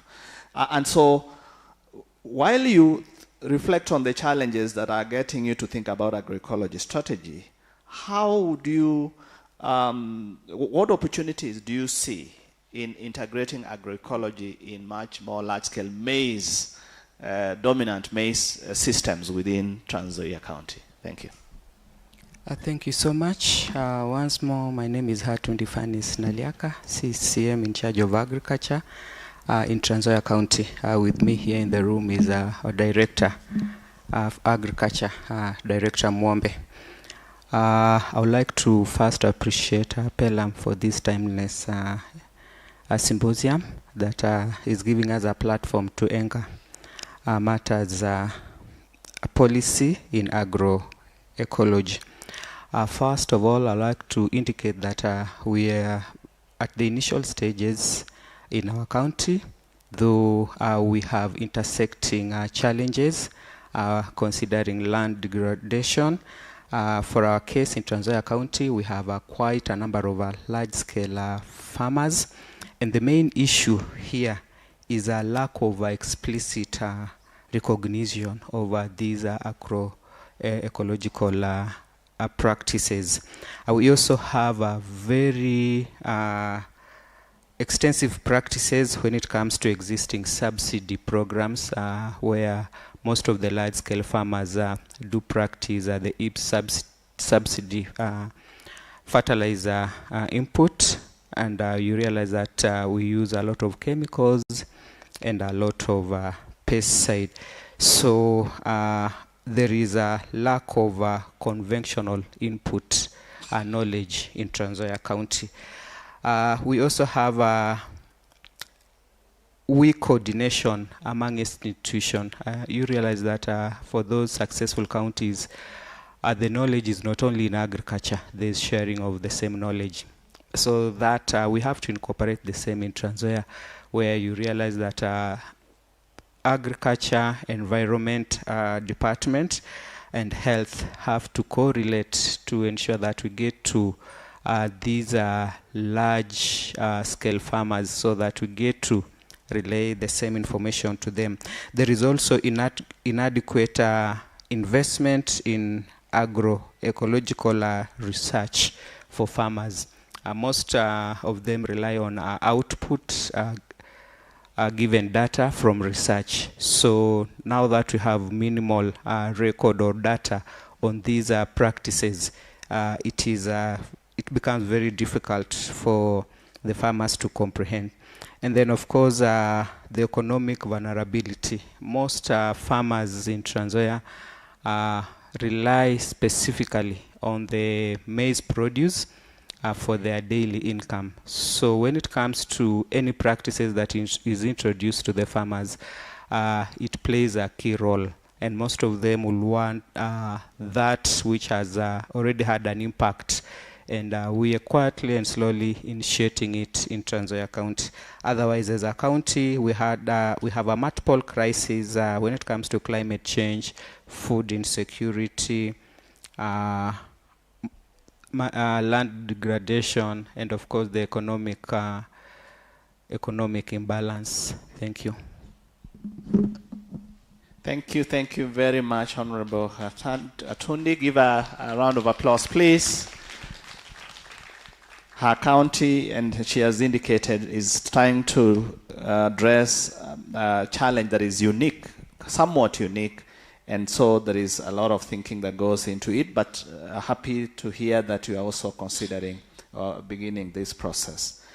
Allow me now to invite Honorable Dr. Gashara from Kirinyaga County, and Kirinyaga is also at the very initial stages. You are considering developing the strategy or policy, so we would love to understand the challenges that you have already identified.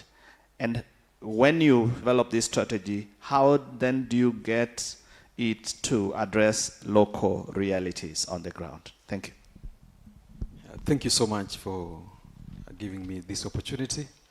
Once again, my name is Dr. Gashara John, currently CEC in charge of agriculture, livestock and fisheries, Kirinyaga County. I want to appreciate, first of all, the organizers for making sure that we have this conversation. The other day, our brothers Koan brought again partners in our place where we had similar discussion. And it's good for people to have this conversation. I would say in particular in Kirinyaga, we did start seeing initiatives towards agroecological for quite some time, supported by Koan. And I believe Koan must be around. We do appreciate them in what the work they are doing in our county. But in last year, we took a different turn and we realized that we have a major challenge. Kirinyaga County, just to explain a bit, is an agriculture intensive county. Primarily, almost everywhere where is arable, there is something happening on agriculture across. People are tilling everywhere. There is cropping and farming almost across the board. A lot of irrigation taking place. And therefore, our environment is highly stressed on human practice. A lot of use of agro inputs without necessarily considering what type of these agro inputs, but largely synthetic. And last year we realized that good initiative was happening in community. And farmers had been brought together in groups, about 40 groups of farmers, each having about 20 to 30 members, doing organic farming. We took initiative to realize this one and we started to work with them. And we did support them to make sure they put up a cooperative, that is Organic Farmers Cooperative for the county. Because what we do in Kirinyaga County, we adopt different initiatives in form of programs. And therefore, we did consider in our planning, organic farming is a program. And we looked at it, how do we support these organic farmers? By various, supporting them through various extension services and few inputs here and there. In this year, starting with the symposium that we had, our approach is slightly changing, inspired by Professor Kiringai. He introduced us in issues of to do with the agroecology, looking at it not just as an aspect of organic farming, but as a whole, looking at it as a whole, and seeing how do we integrate this one into our day-to-day practices in agriculture. And in doing this one, what we are doing is consolidating various initiatives being done by different people. And we're in a process of putting up a platform, agroecology platform, which is going to bring in farmers together with the various partners who are having different initiatives. Because we don't want to come up with a document which is government-driven. Our approach in Kirinyaga, I've said again, we work through a program we call Wezesha Kirinyaga. And Wezesha Kirinyaga approach is whereby it is the farmers who comes up with the idea. Government support them through facilitation, either regulatory framework, or even sometimes physical support, or financial support, input support, to make sure they realize what they want to improving their lives across the board. So this is what exactly that we are doing. And we are hoping with the roadmap that will be completing by end of August and start to implement it in September. We believe towards the end of this financial year, we'll be having essential documents. And this one, I'm happy I saw what our brother from the ministry showed us here. For us, we are taking the approach of action plan, whereby we put all these things together and we see step by step without leaving any person behind. So that by the end of the day, we have a legislative anchorage of the same. We have the strategy and probably a policy. But having said that, it is important that we do emphasize the need for the national policy. It helps to ground the counties. And when we are doing this national policy, my appeal will be consider what should be done at regional levels. I know we are comfortable with the county system that we are having, but we know very well the agroecological structure of this country is not based on the county. It's based on economic blocks. You may talk of mountainous, coastal, lake region. We share a lot. So if these inspirations and initiatives can also be shared at a national level, we are going to make sure that the resources that we are looking at, the regenerative that we are looking at, they are sustainable. For instance, if Kirinyaga today mess up with the tributaries of Lake Sagana, our brothers downstream will be having a challenge. If we continue using a lot of agrochemicals, finally the problem will be at the lower stream despite having upstream. So in Kirinyaga, if you ask me what exactly are we looking at, what is this we want to address? We want to address the medical bill from agriculture practices. We have realized it's moving very high. I call it medical bill for agriculture. The non-communicable diseases are quite high, and we are suspecting probably are a result of what we use as for inputs. We don't want to say firmly that it is this. Neither do we want to condemn the use of synthetic pesticides and fertilizers. But we are saying we can use it in the levels that are manageable. And we are conscious of that. So the agroecological approach in agriculture will help us to reduce this. As we reduce stress also in our soil and general environment, We are working closely with the Department of Environment, Department of Water. They are our key partners, so that all of us, we aim at ensuring sustainable use of our resources, natural resources. Thank you. For now, I'll stop there. Thank you. Give Dr. Gashara a round of applause. Thank you very much. We have 5 minutes left. Dr. Ulu, you are the coordinator of the National Agroecology and Agrobiodiversity Platform. And this platform was critical in bringing together many different stakeholders to do the national strategy. And we also continuously, as a platform, supporting counties, but also institutionalization of agroecology in practices across the country. So you, as a platform, the strategy was launched about a year ago. So it's coming up, the birthday is actually coming up in a few months. Yes. What progress has been made so far since that launch last year? And how can we sustain the momentum, ensuring that we are addressing all stakeholder interests across the country? Over to you. Thank you very much, Dr. Mbeche, for giving me this opportunity. And I think I must start by thanking Pelham Kenya for organizing this event that allows us to discuss some of these issues.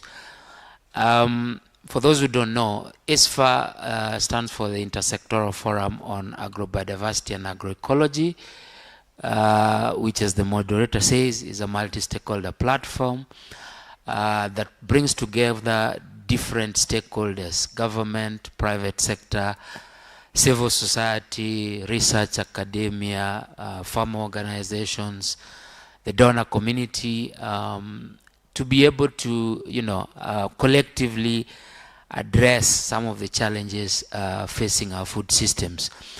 And one of the things that we identified as a gap was the need to have a national agroecology strategy to guide the stakeholders who are interested in this area. And that is how we initiated the process of developing that strategy together with the ministry and many other partners, and eventually had the strategy launched in November of 2024. So the birthday is actually coming up in November. But to go to your questions, some of the things that we have done in terms of beginning to implement this 10-year strategy is, number one, we are currently setting up the institutional and coordination mechanisms for the implementation of this national strategy. And here we have prioritized the setup and operationalization of the National Technical Committee on Agroecology, which brings together, diverse stakeholders, private sector, different ministries, departments, and so on, so that we can be able to interrogate the strategy, identify and prioritize areas that needs to be prioritized, mainstream different elements in different sectors, and so on. And therefore this National Technical Committee on Agroecology is a priority because it will guide the implementation and mainstreaming of this strategy. So this is something that we are prioritizing, and by early next month we should have this National Technical Committee on Agroecology on board to be able to guide the process. I've had some of the honorable members, for example, say that we might need, laws, regulations here and there to advance the implementation of some of the objectives and strategies in the strategy. And this can be done if we have such an institution in place.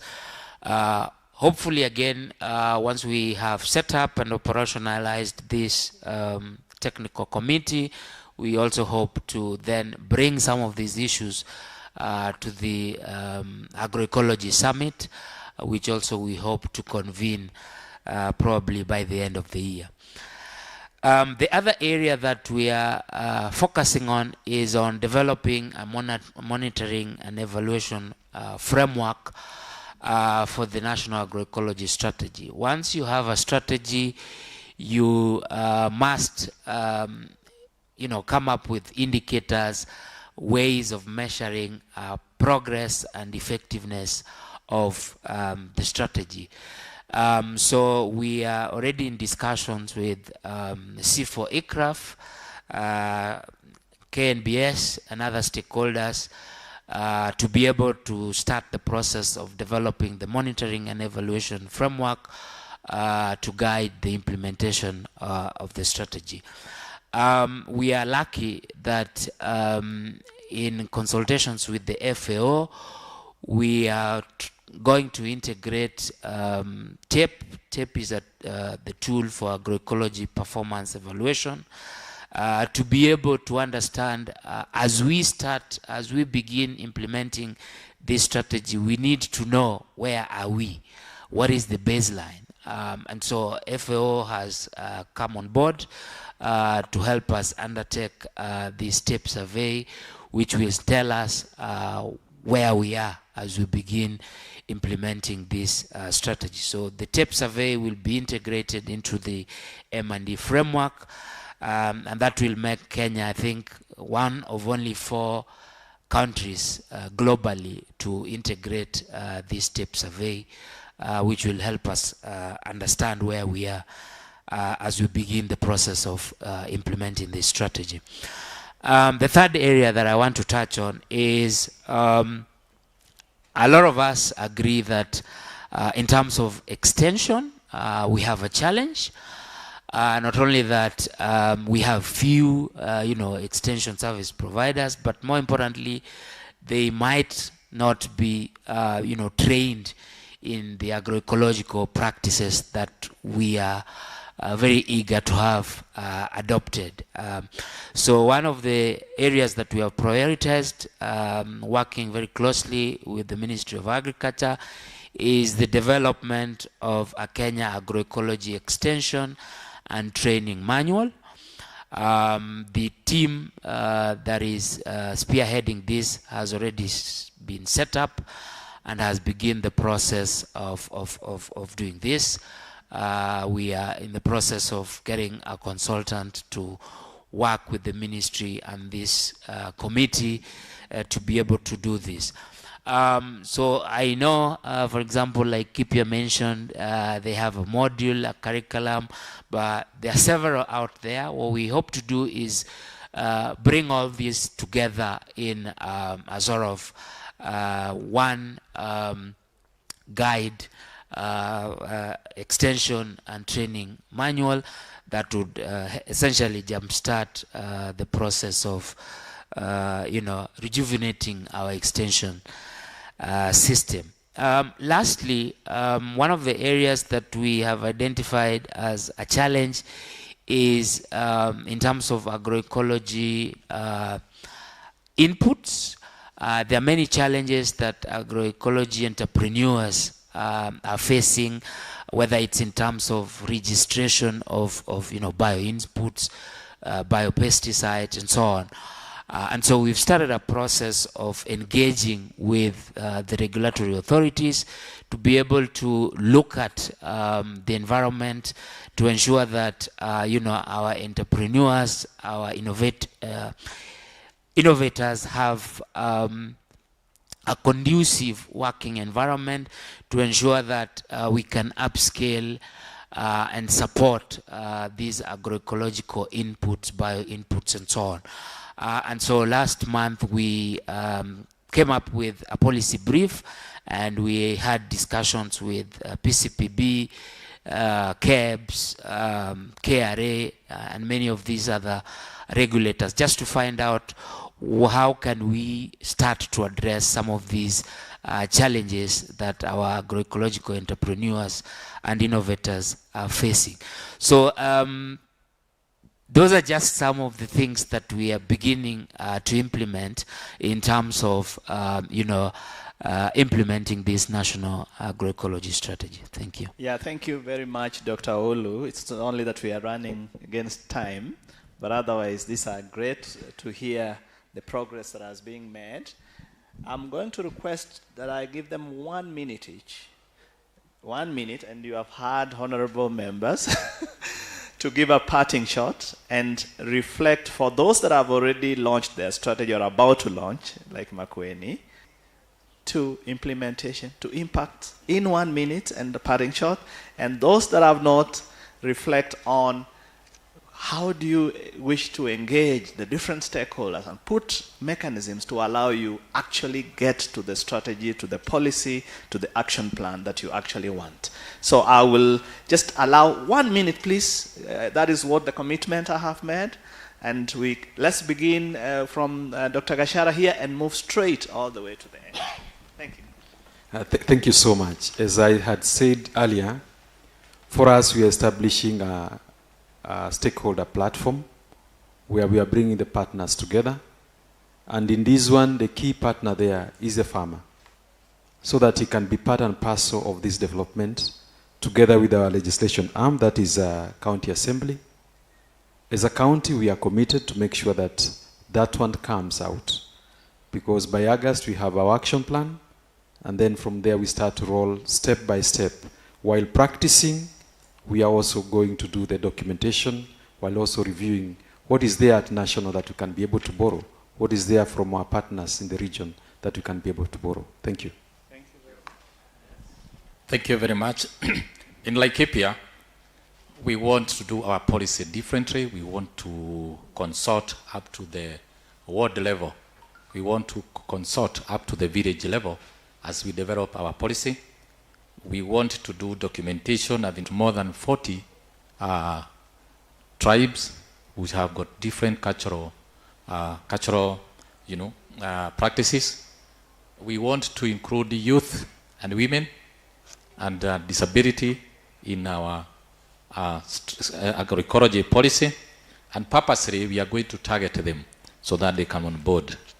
We want to have a community-led policy where our drafter will include all the sectors, the NGOs, the farmers, the government, and any other interested party. We are also going to have agroecology training and innovation centers. This will be a center of excellence in all our ward. And finally, ladies and gentlemen, I would wish to invite you into our agroecology seed fair on 14th and 15th October 2025. All the agroecologists will be in Laikipia, Nanyuki. You are welcome. Thank you very much. For us, developing the strategy is key strategy on how to implement that policy and the action plan. And key among this will be understanding that we have different agroecological zones. What can work in the hilly areas may not necessarily work in the lower areas. And therefore, that will be done, including mapping out materials for nutrient circulation. We've already started mapping this out. And we realize there are some wards where you cannot talk about manure. You have to talk about what other materials are there. So that is the work that has already begun, and that will inform the actual interventions going forward. Again, I keep saying that government does not have land where farming happens. Farming happens, it is the farmers who do the farming. And therefore, capacity building, communication, and awareness, extremely important.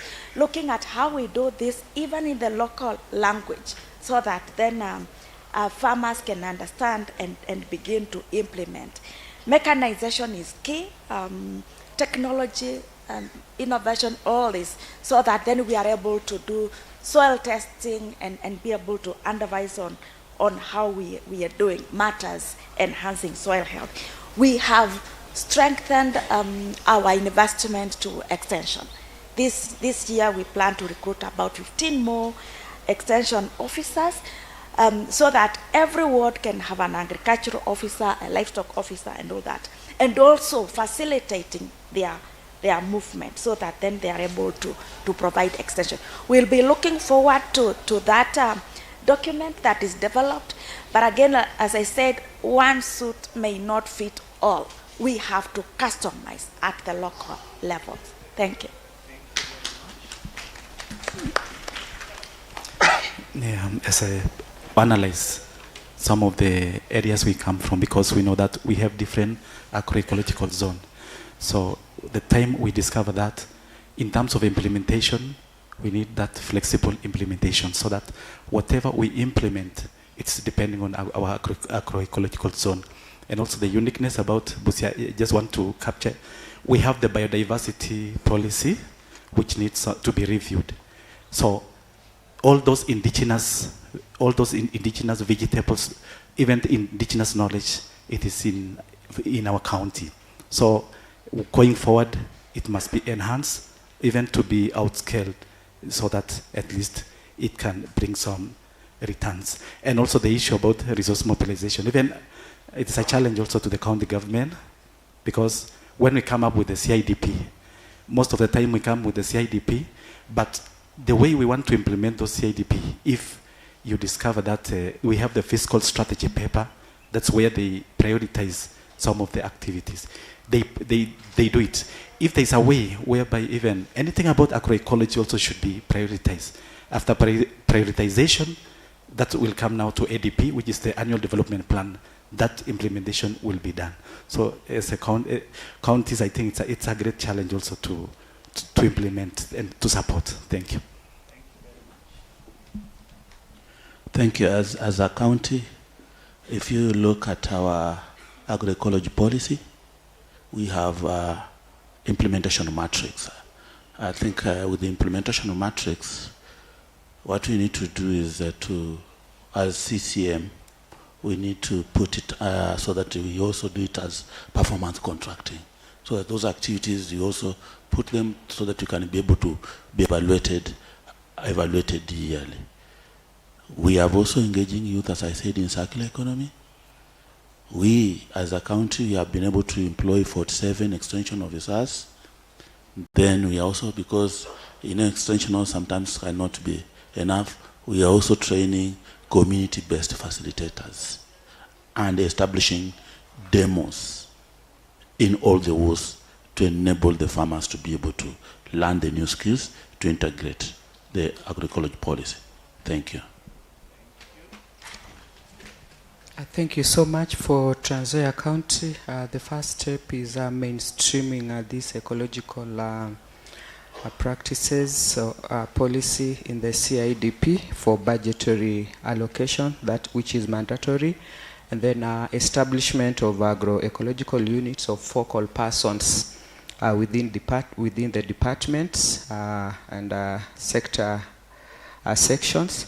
Then allocation of budgets, mainly for the farmer field schools, demonstration plots, organic fertilizer production, and seed banks, and agroforestry nursery.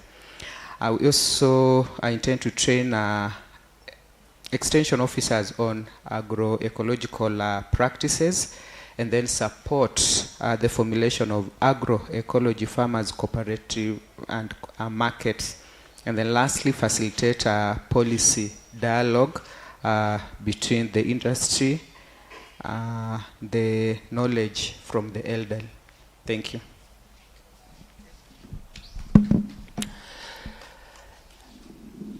Thank you very much. I think for me, one of the things that I see as indicative of the fact that agroecology is devolved is seeing all these honorable members and the counties choosing deliberately to go the agroecology way, because they have a choice. There's conventional that counties can choose, and they are choosing to go the agroecology way. So I think for me that is something very positive. And in my 1 minute, what I would urge is that we are trying to create an agroecological revolution here. Because it's about changing our systems from the way we have conventionally done things and choosing to go the agroecology way. And I think that process of transformation requires partnership, requires collaboration, requires working together. And I'm very happy that many of the counties are identifying that they need to work with partners, whether it's Groot, Pelham, Kenya, Biba. We need to work with researchers, the donor community, because you can't do it alone. So my, parting shot is that let us work together, whether it's national, counties, because agroecology is essentially three things. It's a science, it's the practices, but it's also a movement. Let us create this movement and sustain this movement. Thank you. Thank you very much. Let's give them a round of applause. I know we are really, really running against time, but I wanted actually to close, but it's very important. You can't have these many county ministers and then at least one or two questions from the audience. They will not exceed 2 because of time. So and if you are given a chance to ask a question, please, your question should be half a minute, a short question. One short question.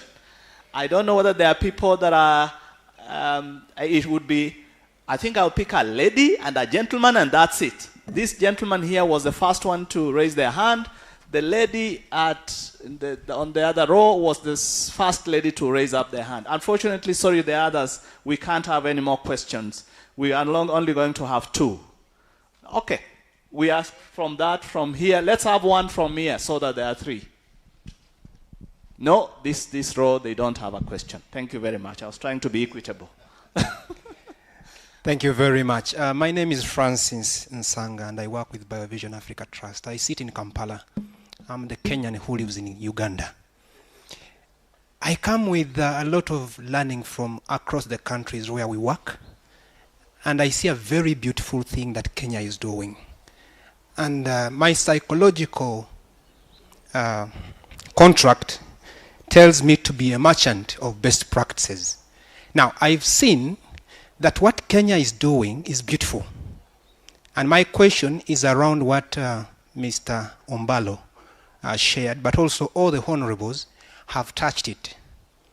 The reason why we were here yesterday in the evening was to look at who, in terms of counties, have had their policies and strategies. But there are some challenges, and one of them is national... Sorry to interrupt. Could you go straight to the question, please? Yes, national county linkages.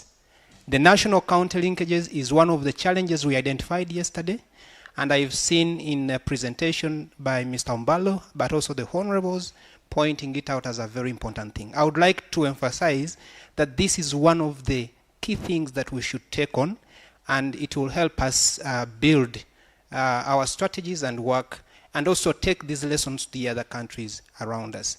I thank you very much, and thank you for this opportunity. Thank you very much.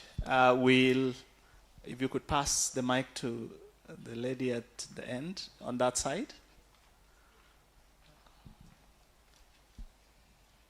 So that we have the questions, and then we'll have 2 CC members that will volunteer to respond. Yes. Yeah. Can I go ahead? Thank you. So my name is Dr. Sarah Olembo, coming from the interest in farm managed seed systems. And what I want to observe here are 2 major things that agroecological farmers often rely on farmer managed seed systems, which may not meet formal certification requirements, because the current seed laws favor commercial breeder seeds, marginalizing local and indigenous varieties. Number 2, you have sanitary and phytosanitary barriers, where formal markets require strict food safety standards that are difficult and costly to smallholder farmers. SPS frameworks are not tailored to low input or organic farming systems, and excluding agroecological products from procurement and retail markets. Then when you look at the procurement, government's procurement, like school feeding programs, hospital supply, favor large-scale or certified suppliers. Agroecological products often are unrecognized or undervalued due to lack of formal certification. So I want to ask the counties that because you are going to be using these farm managed disease systems, what plans do you have to put in place regulatory measures or an ability to recognize the participatory guaranteed systems, which we know is the one that will help us to move and also be able to meet the market requirements that we are saying we lack. And particularly, I'm proposing aggregation of products and also local procurement, especially, as I said, looking into hospitals and schools so that the foods that are derived from there can be able to be channeled in there. I've shortened my question. There is much more to that. But Thank you, Dr. Lembo. Thank you. Thank you. Now, 2 questions here, and please offer to respond. One on national-county linkages. For my brother who is based in Uganda, Dr. Lembo there said, what plans do we have to institutionalize participatory guarantee schemes? So I think, Dr. Mtoa, you know, so if you want to respond to one or more, but 1 minute, please. Okay, on the matters of national county linkages, it's extremely important that what we are developing at county level is mainstreamed, because we are one country, we have one approach. But at the same time, like I said, see to it that, again, it speaks to what the local situation. So that is happening, and we are glad that the team that has been going around supporting counties, the PELAM team, is drawing from national, and therefore able to bring the national thinking into localizing to the county. So that's happening very well. On matters of the seeds, I want to give an example of Makueni, and we have a variety of seed we call KS20 for green grams. We had challenges in accessing adequate seeds for this from the seed systems, but we have since been able to come up with a framework of training farmers on seed production, and therefore we have farmer seed that is just marketed at that level and enables us now to propagate that variety. That is for us. Matters procuring food, like my colleague, are moving to health next week. And therefore then I will also be looking to see how is it then I can procure for our hospitals locally produced food. We have a policy that we passed now that I have been in agriculture on enabling smallholder farmers to access institutional markets. And now that I'm moving to health, then I can see how that becomes implemented. Thank you. Thank you. I promised that we'll finish 11:15. Yeah, I think they were passing because maybe you have launched the strategy. I don't know why they chose to pass it on. I think Dr. is like he has responded to all of them. Like in Vihiga, we have established seed banks to ensure that we can be able to have the seeds for production, and also farmers are also engaged in producing.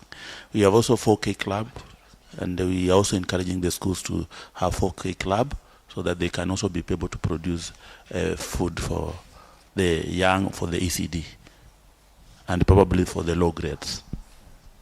Thank you very much, Honorable. Now that Mr. Mbalo is here, let's also hear from the ministry, based on those 2 questions, what his perspectives are, especially with regard to these issues on seed, but also these county national linkages. What are they doing? 2 minutes, and we take a photo, and we leave the stage. Thank you. Thank you. Thank you. I'll take less. Now, on the matter of seed systems, I think that was a very good question. We didn't have the time to discuss matters relating to various types of inputs and how we are linking those initiatives so that they align with the agroecology principles. But I know and they are reviewing our seed policy. We are also currently working with ISFA to look at how to mainstream and protect indigenous seed, use of indigenous seed by farmers in accordance with Article 11(2)(b) of the Kenya Constitution. And we are working on 2 instruments now, one on ABS and farmers access benefit sharing and farmers' rights. That is advancing, and we are undertaking public participation. Some of you have been involved. We have also finalized the vegetatively propagated seeds regulations. You know, most of the vegetatively propagated seeds are actually not certified seed, and that instrument has already been cleaned by the Attorney General. In the course of this month or maybe next month, we are sure it is going to be gazetted. When it comes to coordination, I think I already discussed this, and I think it came as a way of emphasis, not really a question, but within the implementation framework, the guide that I was talking about, we have clearly outlined how those linkages should take place, and I think I alluded to them, including the county institutional structures that need to be in place to facilitate inter-level, intergovernmental, and national county level activities in terms of reporting, in terms of M&E, in terms of capacity building, and so on. Thank you very much. Thank you very much of this session. You can imagine having all these county officials, it would not have been 25 minutes, definitely. And we probably needed to give them more time because the engagement especially, but at least they have had a chance to say something. A holistic approach to address based on agroecology. This is something that has come through very strongly. Using participatory approaches, involving all stakeholders. There is need for contextualization in development of these strategies, but also implementation. There is need for coordination. Partnerships are critical. You cannot do it alone. I hear there is need to develop action plans and budgets, including having county budgets to support this process. And so, again, join me in thanking this team a lot for the work that they have done in informing us what they are doing and what they're envisioning for their counties. A round of applause, please. Makofi, makofi tena! Absolutely wonderful. Thank you so much, honorable ministers. It's really wonderful to hear what you're doing. Please stand up for a group photo. I would like to bunch together with our keynote speaker in the middle, please. Banombalo, please come in the center. Asante sana. Oh yeah. Come and shake hands in the front so that they can see you shaking hands. Yes, please do that. Thank you, thank you. And thank you so much, Dr. Mbeche. You were really, really good at communication, and you handled it extremely well with such a very heavyweight group. Banombalo, please, in the center. Thank you, thank you. Yeah, there you go. All right. Thank you, all the counties. Round of applause for them one more time. Look at the cameras and smile. That was a really, really wonderful and very insightful. And congratulations for all the good work that you're doing and providing services for your county members, county citizens. It's really absolutely wonderful. Thank you, Dr. Mbeche. I really appreciate your time. You did very well. Asante sana. Ladies, yes, give them a round of applause. Thank you, thank you. Wow, Pelham, you always have, you bring some really powerful people, and put it together in such a wonderful way. Thank you so much. It really has, there was so much to learn from. They will be here for tea, I'm sure. So if you have any other additional questions or information you need from any of the county ministers, they'll be very happy to talk to you. So ladies and gentlemen, we're going for tea now. We should be back here at 11:45. Please check your clocks. 11:45, that is exactly to like, what, 20 minutes? Is that 20 minutes? Yes. So please, let's get back here at 11:45 on the dot. Mr. Kiari will be ready to start us off on the finance section, talking about finances, and then we shall be able to continue for our breakout or side meetings after that, and then lunch. So tea only 20 minutes. Let's get back here at 11:45. What time? 11:45. We start at 11:45, so come back a little earlier. We start at 11:45. Esther, 11:45.